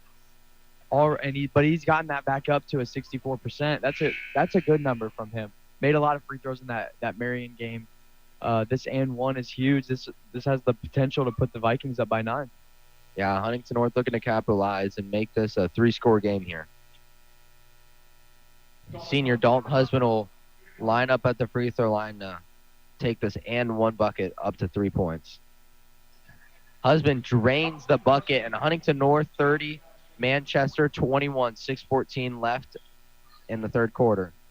This is Schroll in the backcourt, guarded by Campbell. A little shoulder there by Campbell. He's got to be a little bit careful. Stolen by Schultz. Schultz going the other way with some pace. Schultz lays in the 2-point bucket. Huntington North moving this one up to double digits. A foul there out of Campbell as he trips and falls, and this will be in possession of the Squires as they'll take this one out of the home crowd for Huntington North. Yeah, a little bit of a foul bait, so I'd like to say there from Schroll. Got into Campbell a little bit. Campbell got behind him, trying to get that ball after the full court press, and really just kind of jumped on his back. Couldn't get slowed down. But I like the aggression. I think both teams have to be aggressive in order to win this game. But like I said, got to stay out of fouls. Yeah, with that being said, Campbell will check out of the game for Aaron Grogg. So just looking to see this defense out of Grogg here. Grogg versus Schroll, who will win that battle? So far, it's been Grogg. Grogg really shuts him down. Grogg sizing up with Schroll, makes him pass it off. They get this one off to Martin. That is stolen away by Husband, and this is Freiberger going the other way. Freiberger picks it up. He passes it off to his brother. Finds Grogg in the corner. He shot fakes, drives in the paint, kicks it out. Huntington North will set up their offense. Actually, it's Freiberger to Freiberger action, brother to brother. Braden was at the top of the key and finds the slip out of Blaine, and Blaine lays in the easy 2-point bucket. Yeah, Blaine with a little bit of cookies. Little pocket pick there at the beginning, and then gets the 2-point bucket on a back cut. Yeah, that hard work paid off for him, and definitely on the stat sheet when those points will add up. This is Aaron Reed at the top of the key, and that's going to be a 5-second call. I haven't seen that ever while announcing. Yeah, very rare call there, but very right call. Schultz never left his hip. Reed kind of just bouncing around, dribbling, gets the 5-second. Yeah, so Schultz, great defense there, and this will be the other way with the Vikings. Schultz sizing up on defense, spins, looking to get a little fadeaway, doesn't get it to go as that's rebounded by Aaron Reed. And Schultz, he was kind of hanging on his shoulder. I definitely saw it. A little upset out of the crowd as Schultz was running the other way with him, but he was kind of grabbing on the right shoulder of Aaron Reed. I don't hate the shot from Schultz. Probably better to kick it out, get something different going. Tried to go one-on-one. Really an open look for how tall he is against Reed, but couldn't get it to fall in and out. Yeah, Schultz guarding up on Aaron Reed. Aaron Reed kicks it out as it's poked out of bounds by Aaron Grog. So this will be in the Squires' possession underneath as they'll take this one out of bounds. That's Wyatt Schroll who will take it out of bounds. He looks to chuck it in. A little bit of struggle here. They're not finding it. They get it into the corner, and that will be Lincoln, and Lincoln will pass it out to Reed. Reed for three, doesn't get it to go. Freiberger going the other way. Freiberger passes it to Grog in the corner. Grog gets it back to Freiberger. He shot fakes, drives into the paint. That's a flop. I'm sorry. We're on. Aaron Reed fell before Freiberger ever got there, and he got the charge. That's the third charge drawn by Reed. He's taking advantage of the aggressive nature of the Vikings. He really wants to get into them, create that contact. Can't say that I always agree with those calls. Those charge calls will always be struggles to call. Can always go both ways. Fortunately, it goes against the Vikings. Yeah, and it has all game long as Aaron Reed draws his third charge, and that will be an over and back call. Great defense there by Brody Bolin as they get the ball right back. So besides adding a tally to the fouls there before the end of the third, Huntington North gets this ball right back in their possession. Huntington North 34, Squires 21. Yeah, the Vikings have done a great job of, when they make mistakes, just getting back on the other end, forgetting about it, and doing something different and making up for it. Yeah, this is Aaron Grog. He dumps it down, and that'll be almost a layup for Blaine, but Brody Bolin finishes it up. Great hustle there out of the sophomore center as he gets the rebound. Aaron Reed going the other way with some pace, weaving between Viking athletes.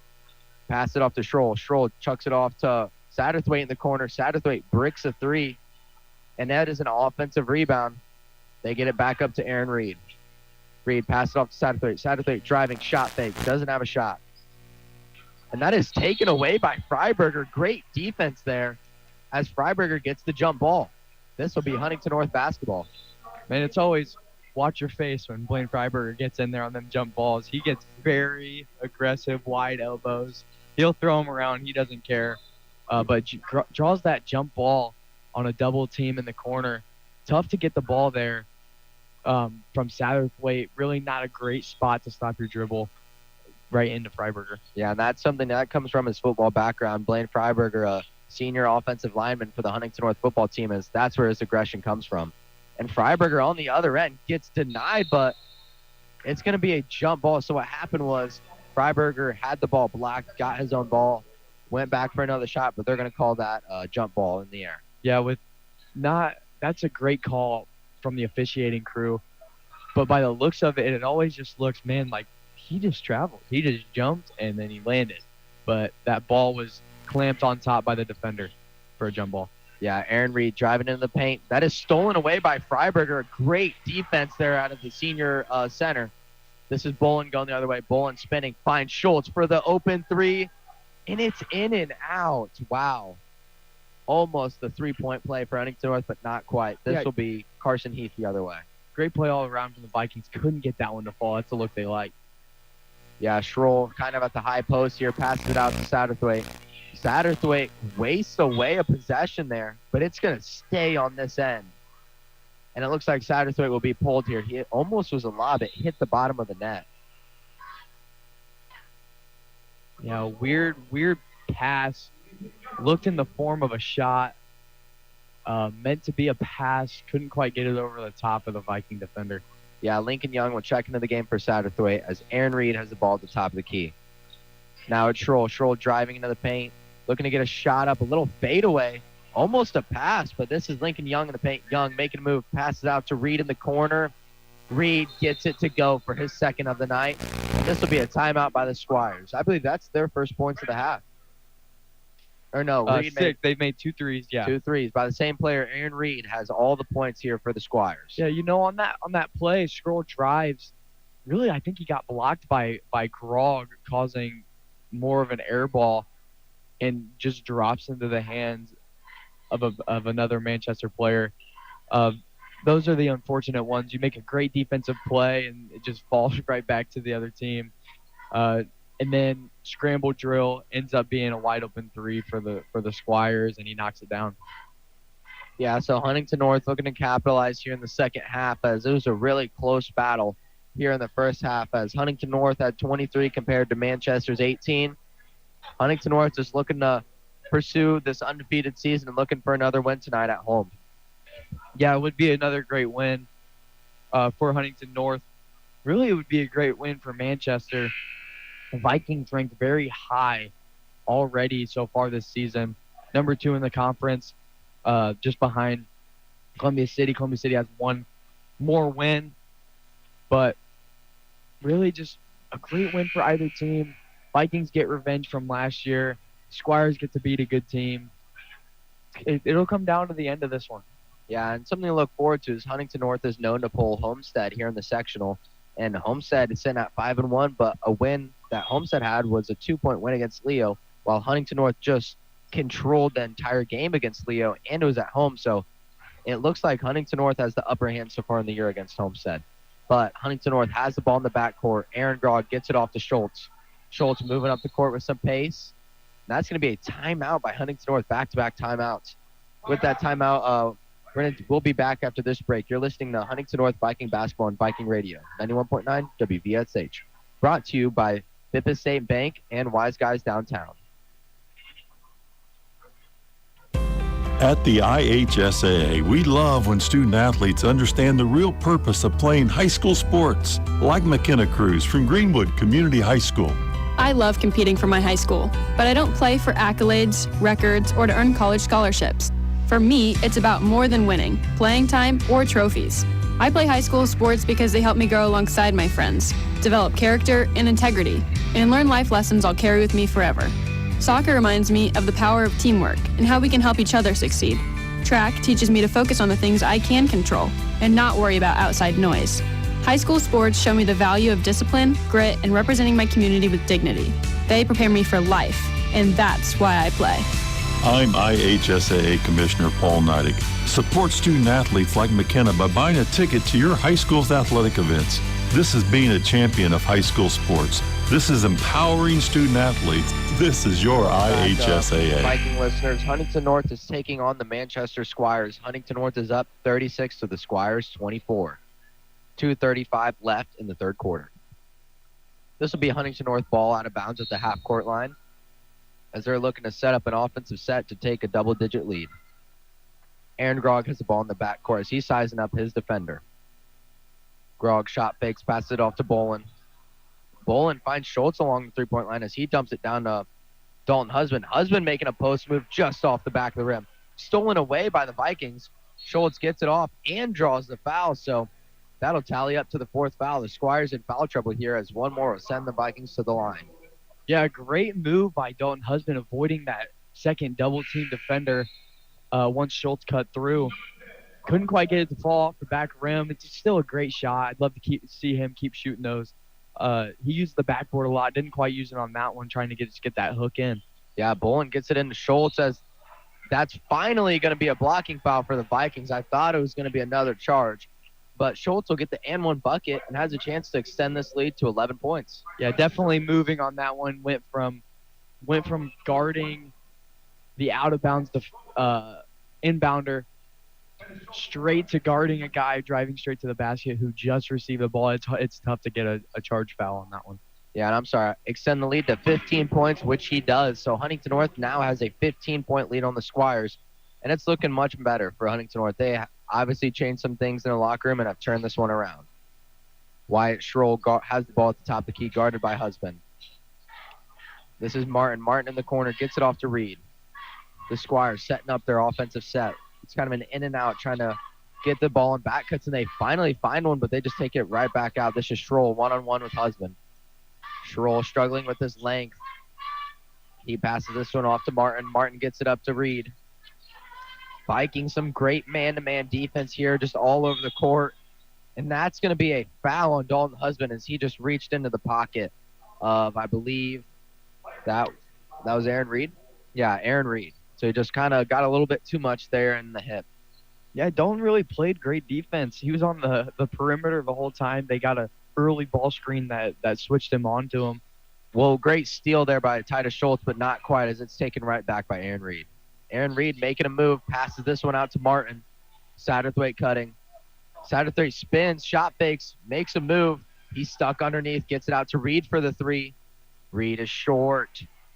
Rebounded, and that is an easy 2-point put back there off the offensive rebound by Martin. Grog has this ball in the backcourt. Huntington North looking to extend this lead back to 15 points. Freiberger with the ball in the right wing. Gets it down to Husband. Husband making a 2-point layup, rebounded by Bolin. Bolin puts it back for again, another 2-point putback, both for each team's offensive rebounds have been prominent. Yeah, 2 great takes from the Vikings. One didn't fall, then the rebound. Schroll for 3 just off the back rim. Another offensive rebound, but it's tipped out of bounds, so that'll be Huntington North ball. The Vikings 41, Squires 26. 45 seconds left in the third. This has been a pretty long third quarter, so I'm guessing both these teams are ready for a break. Yeah, a couple timeouts, a lot of fouls, up to 9 already between the two teams. Huntington North has this one, pass it out to Aaron Grog. Huntington North in possession, 36 seconds left. Grog loses it to Schroll, but gets it right back as it's going to be, it looked like he called a foul, but I think it's going to be Manchester ball. So Manchester will have an opportunity to cut this one down to a 13-point deficit. Yeah, the Vikings really wanted a foul call there. Schroll kind of got into Grog a little bit on that loose ball. Unfortunately, Grog loses the ball out of bounds. It's going to be Manchester ball. Yeah, Thompson showing some fire. He's chirping in the ear of a referee as he's visibly upset.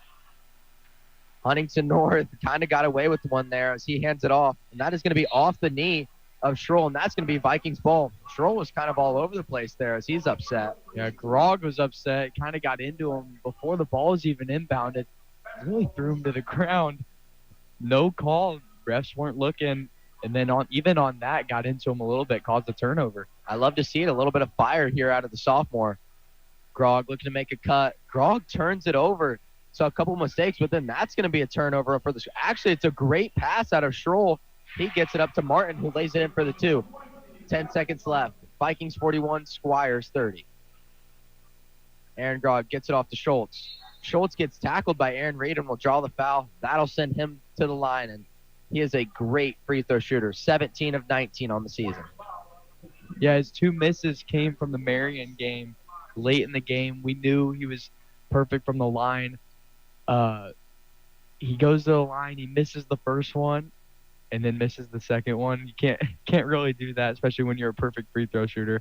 But as you could tell, as soon as he missed it, he looked at the bench and everybody was like, man, because they knew he was perfect, and fortunately missed both. Yeah, that also could have been a slight injury. Something could have been tweaked and just threw off a shot a little bit, because he drains this first one to extend this Viking lead. And he misses the second, but that's an offensive rebound by Husband as he chucks it off the side of the backboard because time was expiring. End of the third quarter. This will send us into the fourth. Huntington North 42, Manchester 28. Vikings with a 14-point lead so far. Yeah, really extending this lead as much as they can. Just up by 5 going into the half. Now up by 14. I think the difference has been they've been able to shut down the Squires defensively. They've only given up 10 points. They've scored right around 18. They've done a great job of just getting into them, being aggressive, kind of getting in their heads a little bit. Grog's done a great job defensively against Schroll. Schroll's done a great job of just being all over the court. They just need more out of those supporting guys really to get into that groove, knock down some threes. That'll keep them in this game. Yeah, something that Vikings here at the end were struggling with was just staying under control. Grog was a little bit all over the place, causing some turnovers, and we just need to take a deep breath and kind of start over. So that's something that you have to maintain composure. And Huntington North did a great job of that all game until right towards the end of the third. But Huntington North still adding to that lead compared to what it was at halftime. I mean, in a quarter of basketball, they extended it by, 9 points? Yep. So Vikings with a 14-point lead so far as they've just dominated in the third quarter to send us into the fourth. Huntington North just looking continue to extend this lead over the last 40 years. Huntington North has won 15 out of the 23. So Viking has 15 to the Manchester 8. They just have a great job. So Huntington North just continuing. They have the ball at a half. Freiberger powering through, gets it to his brother in the corner, and that'll be a foul on the three-point shot. You don't see that very often. Yeah, Scroll got an arm into him on his way down on the shot. Can't get into a landing zone of a shooter, especially a three-point shooter. Luckily for the Vikings, Braden really launched that one over the rim. That thing was launched. If he was at the top of the key, maybe he banks it in. But he's at the line shooting 3 free throws. And he makes the first to extend this to a 15-point lead for Huntington North.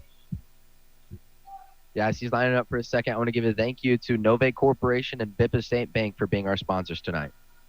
And he throws down the second. So Huntington North continuing to add to this lead. Huntington North 44, Squires 28, 7:50 left in this contest. Freiberger drained. I jinxed it. It was bobbling around the rim, and he just missed that last one. He was 2 for 3 there. This will be the Squires ball going the other way. This is Schroll at the top of the key, guarded by Campbell. Schroll loses it. Husband has a chance the other way. Husband, that is an awful foul. I mean, he just attacked him there. He could be. Can someone get thrown out in high school? I mean, he just attacked him. They would go to a flagrant if they were to call it. I don't think they will. Scroll really getting upset. Shows it in his play. He's been doing it back and forth. He was back and forth with Grog. Now he's getting on a fast break with a guy a lot bigger than him. You know, those take fouls aren't a terrible thing, but if you're gonna get a guy injured, then that can't really be okay. I think if they moved to a flagrant, I wouldn't be very upset, even if it was a Viking player. But at that point, when a guy's that much bigger than you, Husband being at 6'4", like, he was going up with that ball, had an easy layup, and Scroll comes out of nowhere and just kind of tackles him. Yeah, and I think that's going to light a fire in this Huntington North team. I mean, they're going to be playing with a chip on their shoulder the rest of the game. So that's Husband, even though he misses the first because he's a little bit riled up, Huntington North will come out with some firepower for sure. Husband lining up his second. Yeah, one thing I can say about this Viking team, as Husband misses his second free throw, offensive rebound, and as Freiberger puts it in, makes those 2 missed free throws right back up on that scoreboard. Yeah, Braden's fired up after that one. That was a great rebound and great putback. Husband up with some defense as he's fired up. Him and Reed one-on-one, and he picks it away. Husband going the other way and lays in the 2-point bucket. This Huntington North team's fired up. Yeah, these guys really love each other. They're a great compatibility with their team. Such great team chemistry. They're there for their guys at all points. Huntington North almost with another steal, and there's going to be a foul there as Wyatt Schroll was in some trouble 3-on-1 as he was just stuck in the paint. But that's going to be a foul here on the Vikings. Huntington North now with a 20-point lead. Huntington North 48 to the Squires 28. Surprised they gave that one to Campbell there.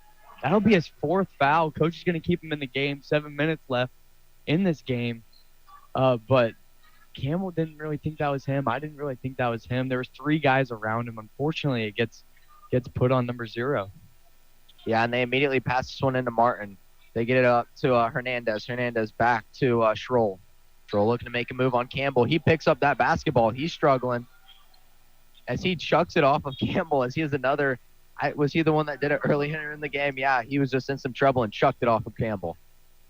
You know, Campbell has no emotion. He's just stone cold face, and he's going to do what he does, and he's going to lock up on defense here. Yeah, Schroll isn't showing his aggressiveness. And that's almost a turnover. Schroll gets up the 3, doesn't get it to fall, rebounded by Campbell. Oh, I don't know about that. Campbell had that in his pocket. I don't know about a jump ball.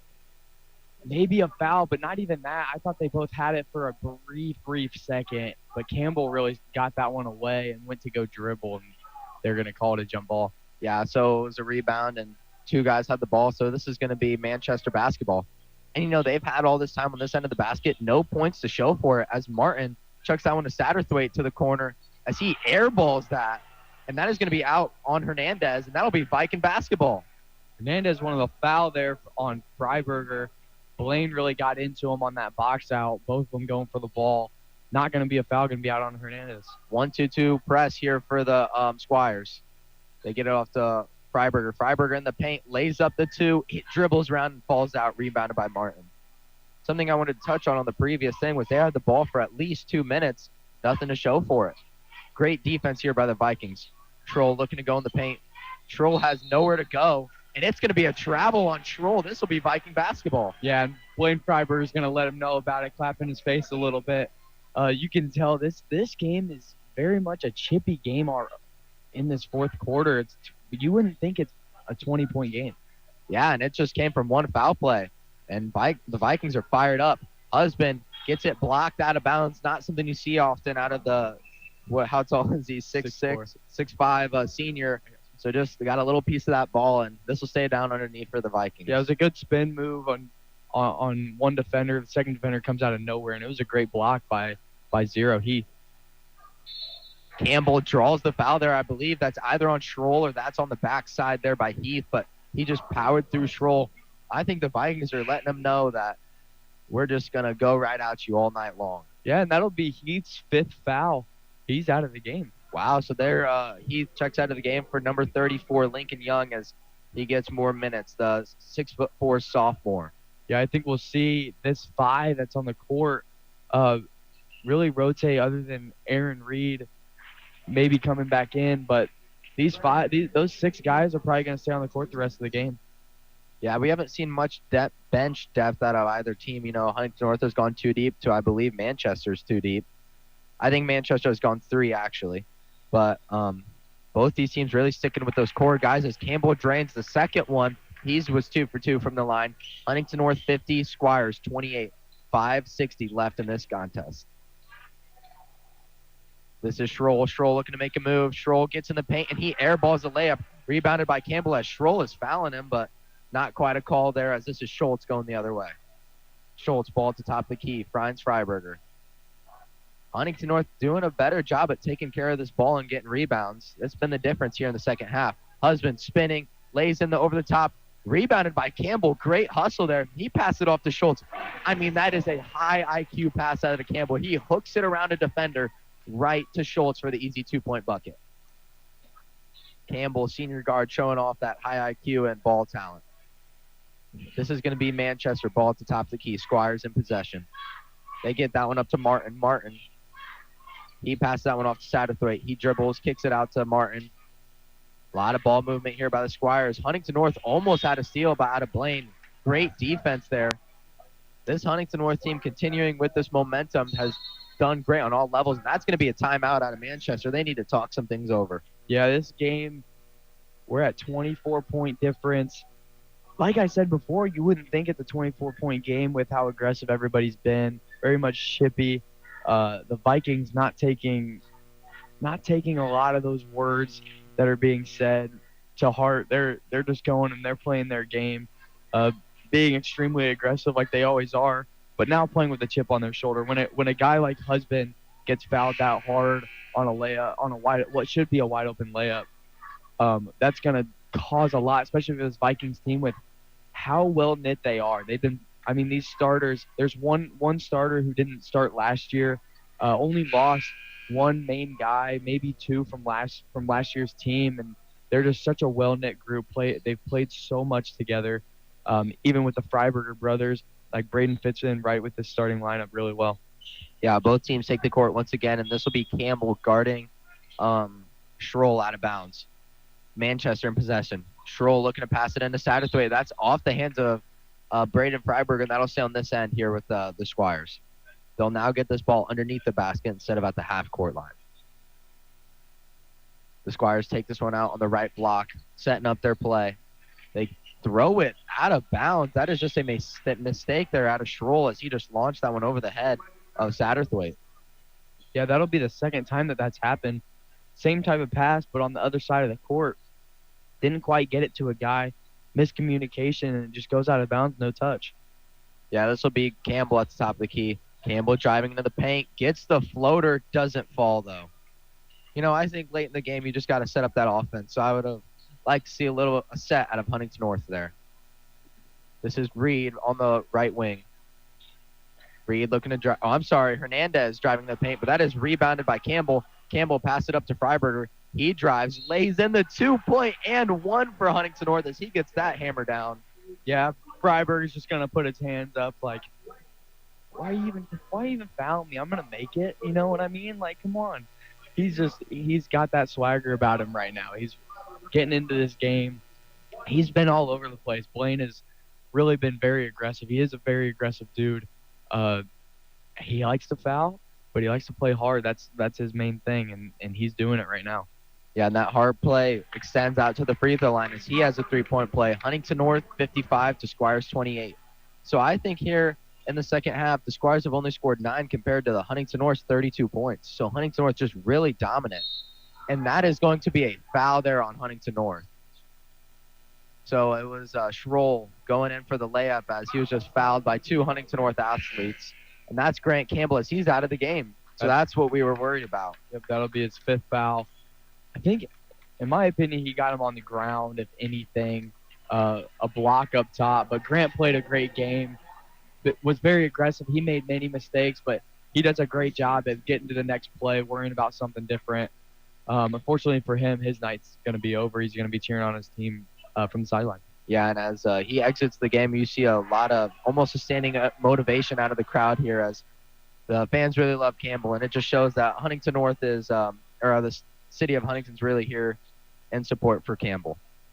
Schroll drains that first one to finally score here. The Squires 29, Vikings 55. Schroll takes the second shot, gets it to go.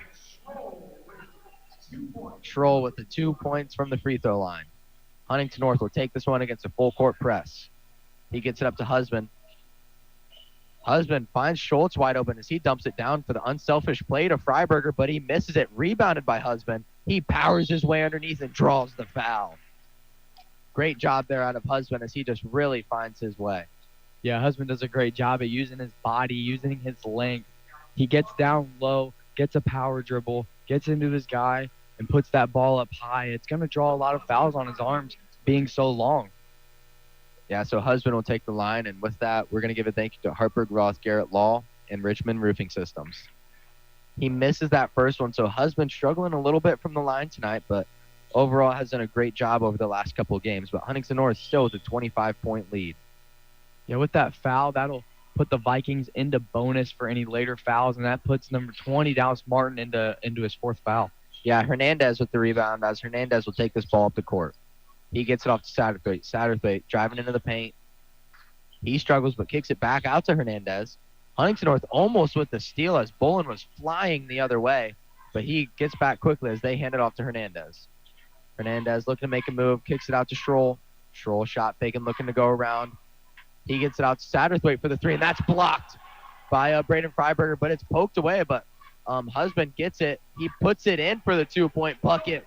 Yeah, Husband came and blocked that ball, rebounded by Freiberger. Kind of an all-over-the-place play, but 2 points for the Vikings. Yeah, Huntington North 57, and that is a great block out of Husband, but they're going to call that a foul. That was a close one, but Huntington North 57, Manchester 30, 3:21 left in this contest. Yeah, I can't tell you where that foul came from, I really think. And that's his 5th, and that was Braden Freiberger. And so that'll be he's out for the game. So Huntington North having to dig deep and go deeper in their bench at the end of this game. Yeah, 2 guys fouling out. Didn't even kind of came out of nowhere.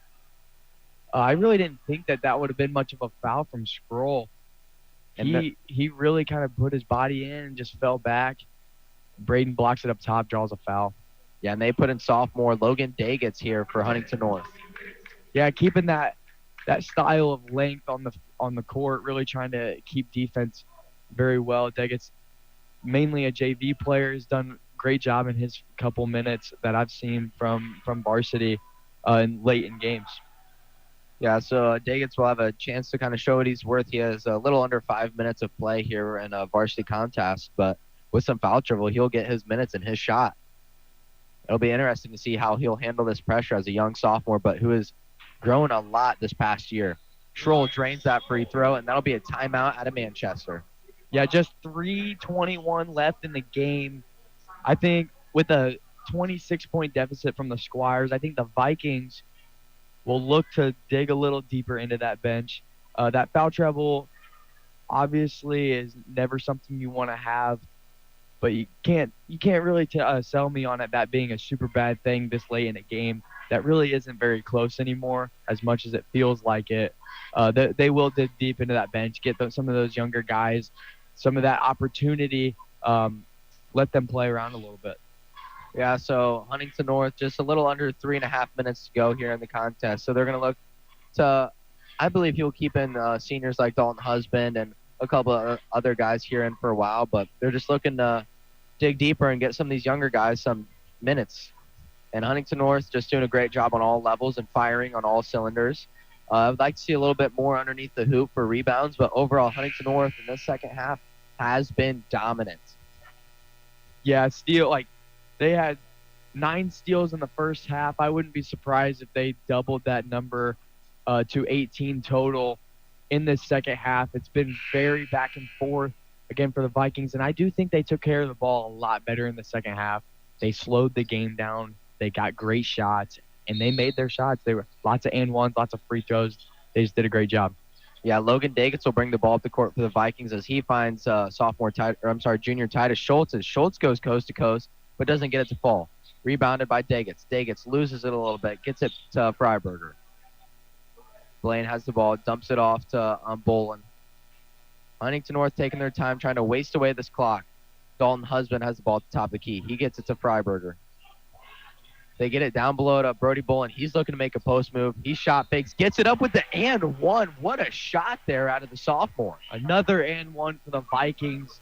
Acrobatic shot from Bolin. Gets that one to fall off the glass from the center of the lane. Off balance. That's a phenomenal shot there from the sophomore. Yeah, so Huntington North has a chance at a 3-point play and to push this to 60 points. And he does.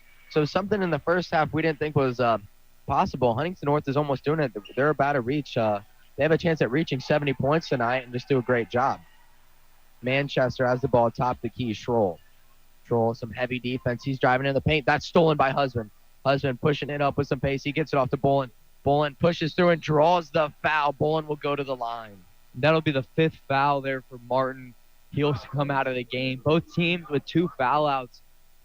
That just shows the aggressiveness in this game. As much as this game has been, it was very close in the first half. Now it's grown apart. But both teams playing with very, very much of an aggressive nature, and I do like that. I love watching these teams go out and just play hard. Both teams, a lot of guys know each other from between the two teams, from growing up and playing. There's just a lot on the line today, and for the Vikings, it's looking like it's going to be falling their way tonight. Yeah, and senior guard Norman Wilkinson will check into the game for the Vikings as he'll get an opportunity to make some action here late in this Manchester game. And there's a whistle blown. There could have been a violation, but he will have another opportunity to shoot a free throw. Brody Bolin will take to the line one more time. Huntington North looking to capitalize on this win. This will send them to 5-0 on the season as he makes that second free throw. And this will be Camden Kaiser and Aaron Grog will check into the game for Huntington North Vikings. So Huntington North subbing out their starters, kind of giving some love to the other players on this varsity team. This is Hernandez has the ball at the top of the key. Hernandez trying to pass it to Satterthwaite in the corner. Satterthwaite, ball at the top of the key, looking to make a move. He gets it off to Schroll. Schroll loses it out of bounds. So Schroll will lose this one, and this will be Huntington North going the other way. And this will be Andrew McCutcheon will check into the game for Huntington North for Brody Bolin. Aaron Grog has the ball for the Vikings. Grog passes it to senior guard Wilkinson. Wilkinson driving. Wilkinson laying up the 2. Gets the and 1 as he'll have a chance at a 3-point play. Man, the Viking student section absolutely loves that one. Norman doesn't get a lot of time being a senior, but when he gets in there, he's going to take that ball to the basket. He's going to put it up, and he's going to take advantage of his opportunities. A great play and 1. Get him to the free throw line. And that's something, playing with him a lot, those acrobatic layups seem to fall for the kid a lot of times. He gets it off to Andrew McCutcheon in the corner. McCutcheon sizing up his defender. McCutcheon weaving around, and I believe he stepped out of bounds with his back foot, so this will be sent the other way with the Squires. Yeah, it was a great take.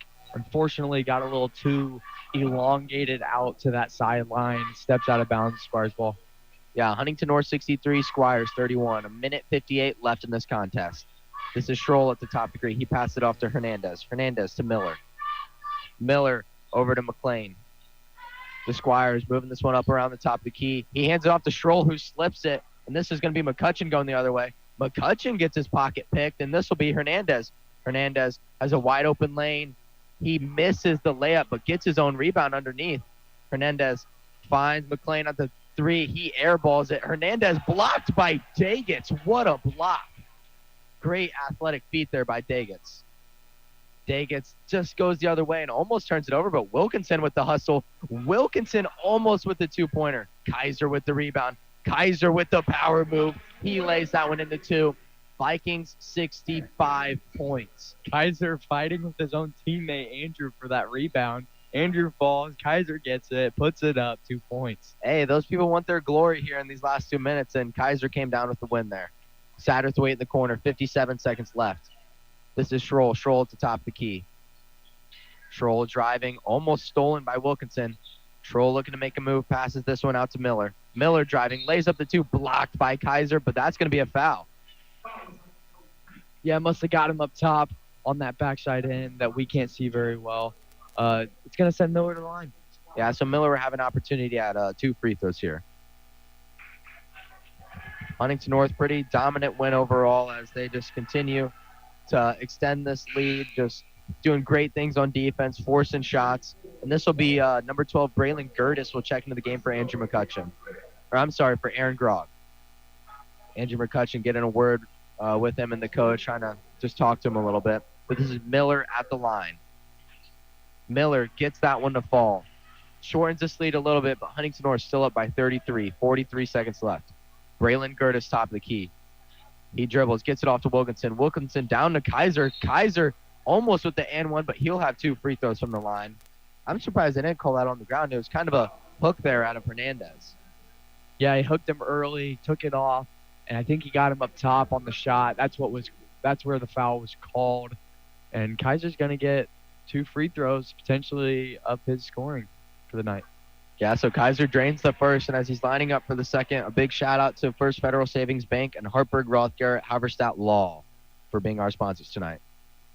Kaiser lining up this last second free throw, misses it, 35 seconds left, gets his own rebound, powers through, almost makes a layup, rebounded by Gertis. Gertis has the ball underneath. He's fighting between defenders. Great pass there as there's just a lot of contact. That's going to be a foul on the floor. Vikings 66, Squires 32. 25 seconds left. Yeah, a great shovel pass there from Gertis, but couldn't quite get it handled by Dagitz. Because of the bonus, Dagitz is going to shoot 2 free throws. Yeah, so Dagitz an opportunity to push this lead closer and closer to 70 points for the Vikings. 25 seconds left in this contest.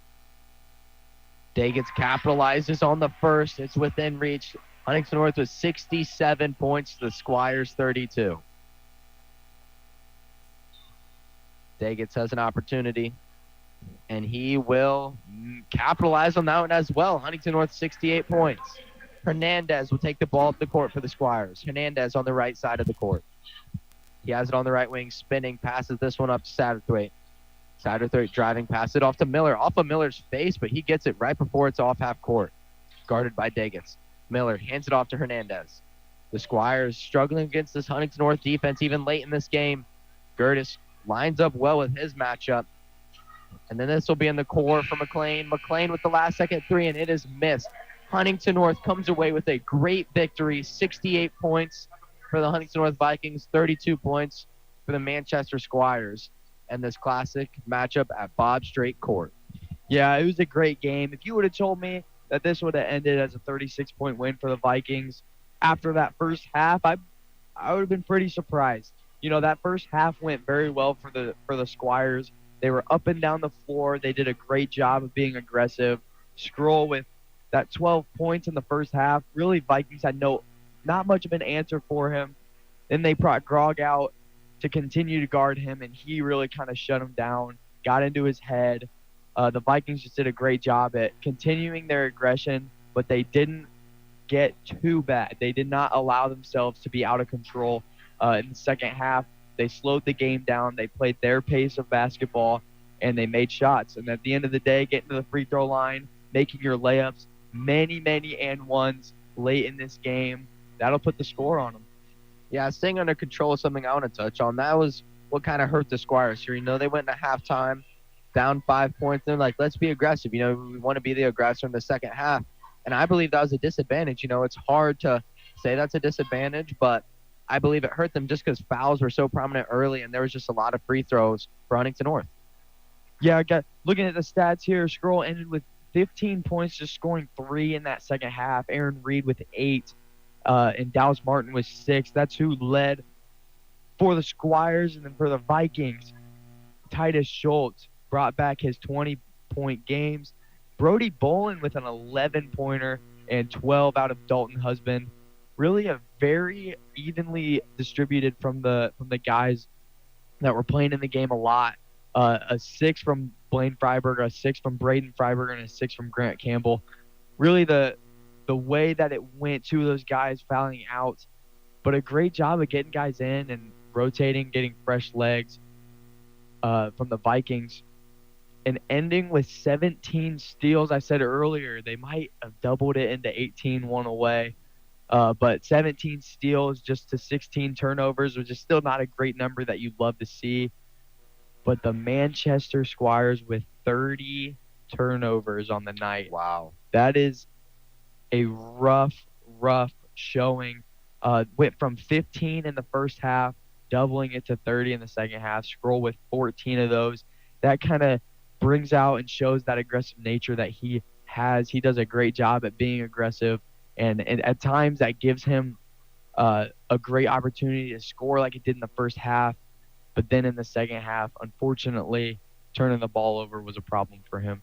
Yeah, I know. We just had that pretty aggressive foul, and I think that turned on the Jets for Huntington North, and I just think that's what led to all those turnovers. I mean, Huntington North really kicked it up and took it to another notch, and that Huntington North defense, I mean, we saw what could be one of the best defenses in the state. I mean, they just did a great job on all cylinders. They just did an amazing job just controlling this team. When you look at the second half, I mean, Huntington North held them to only a couple points. What was it, 14 points and a half?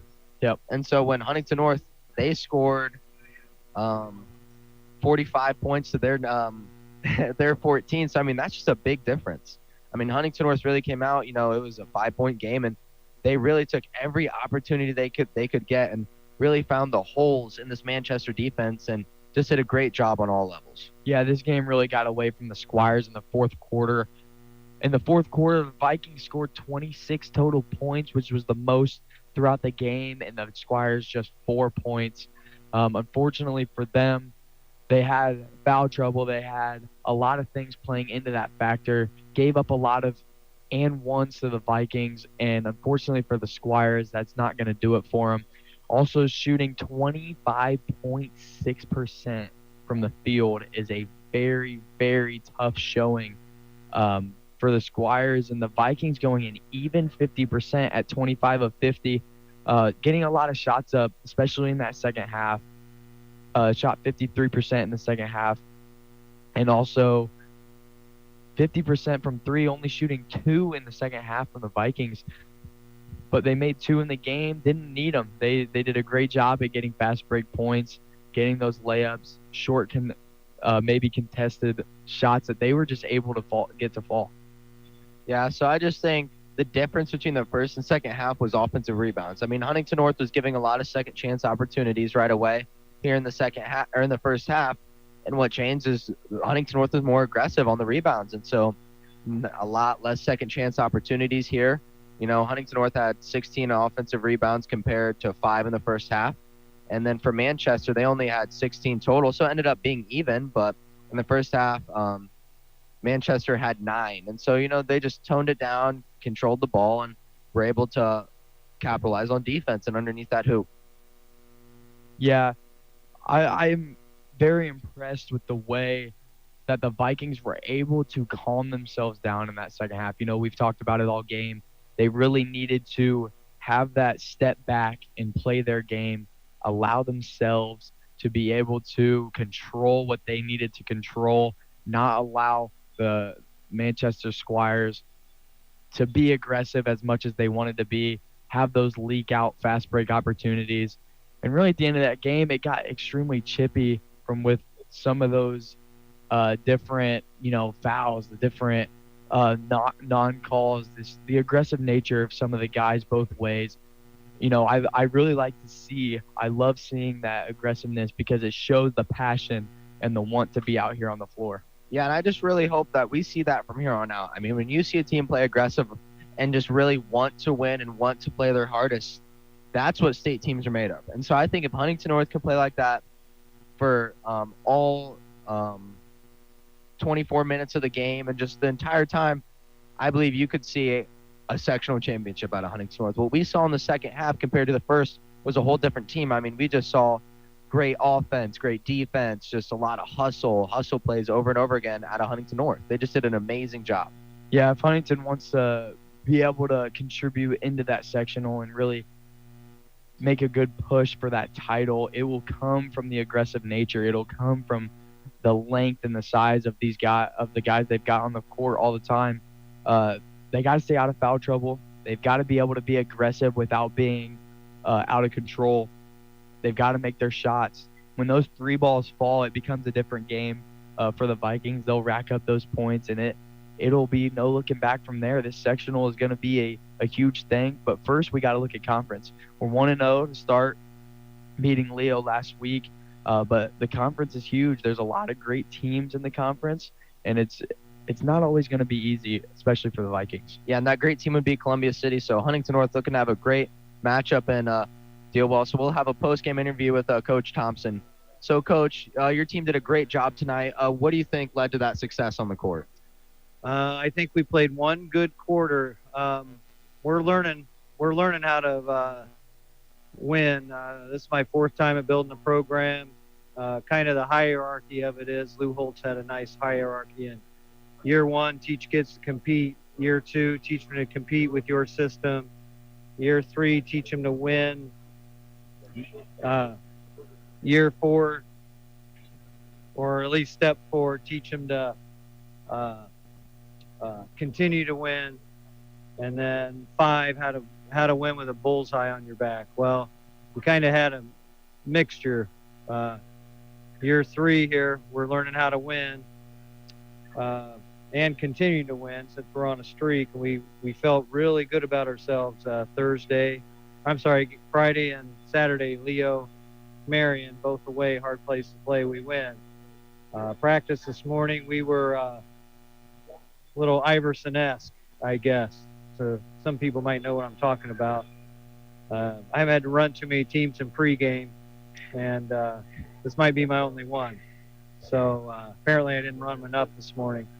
So eventually they woke up here the fourth quarter. It's too bad they didn't respect Manchester. Once they learn how to do that, we'll be putting teams away early. Once we played the Viking way in the fourth quarter, did the little things, played team ball instead of my turn, good things happen. And we ended up breaking it, open, win by 36, but it should have been 86, honestly. Yeah, so like you said, Huntington North flipped a switch. So what do you think didn't go well for Huntington North in that first half that made it such a close game? Kind of what I saw about my turn, not respecting Manchester coming in, not respecting ourselves and playing our game. But the good thing is great kids, work hard. They figured it out, and we were able to go and blow that lead open. But we allowed them to hang around too long. Not to take credit away from Manchester. They're working hard and well coached, very well coached. And they punished us for our mistakes. We caused 30 turnovers, but only capitalized on a couple. But again, learning experience. So we'll start having fun in the freshman locker room and see if we can earn back all our little positives that we've earned up to this point, because we forgot how to play the game. Good thing is, like I said, they're smart. They work really hard. They're great kids. We just took a few steps backwards tonight. I'm glad they started moving forward in the fourth quarter. Thank you so much, Coach. Good luck on your next game. It's going to be a tournament. And is this the next tournament at home, I believe? Pardon? Is the next tournament at home? It is. Monday at 12:45, we play Toledo Central Catholic. Big school out of Toledo, Catholic school. Able to get some really good players. We open up with them. Then we play Mishawaka Marion, another parochial Catholic school. Great coach, great players. They blitzed Luers early in the season, so they can play. And then on Tuesday, 3 o'clock, we play South Bend Adams, and they're undefeated at this time. So I got to watch film on them yet, but I'm sure they're pretty decent if they're undefeated. So. Yeah, thank you so much, Coach. Good luck on your future Christmas, game. Guys. Merry game Christmas. tonight. Merry Christmas.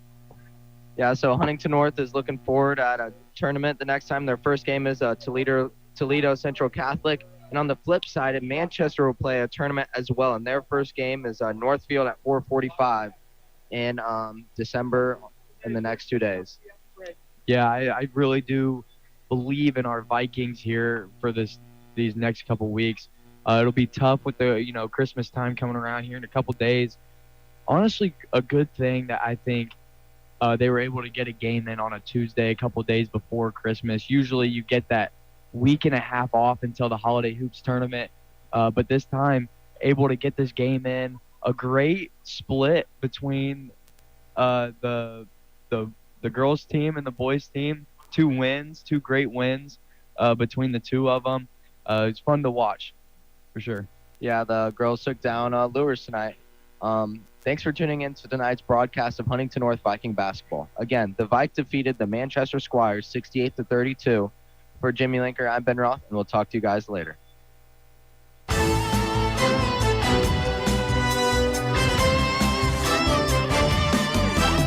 Thank you for tuning in to tonight's broadcast of Huntington North Vikings basketball on Viking Radio 91.9 WVSH.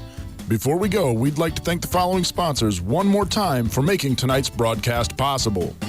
Bippus State Bank, First Federal Savings Bank, Hartberg Roth Garrett Halverstadt Law, Nove, Rich Roofing Systems, and Wise Guys Downtown. Be sure to tune in all season long for the fast-paced action of Vikings basketball on your Huntington North Sports Authority, Viking Radio 91.9 WVSH.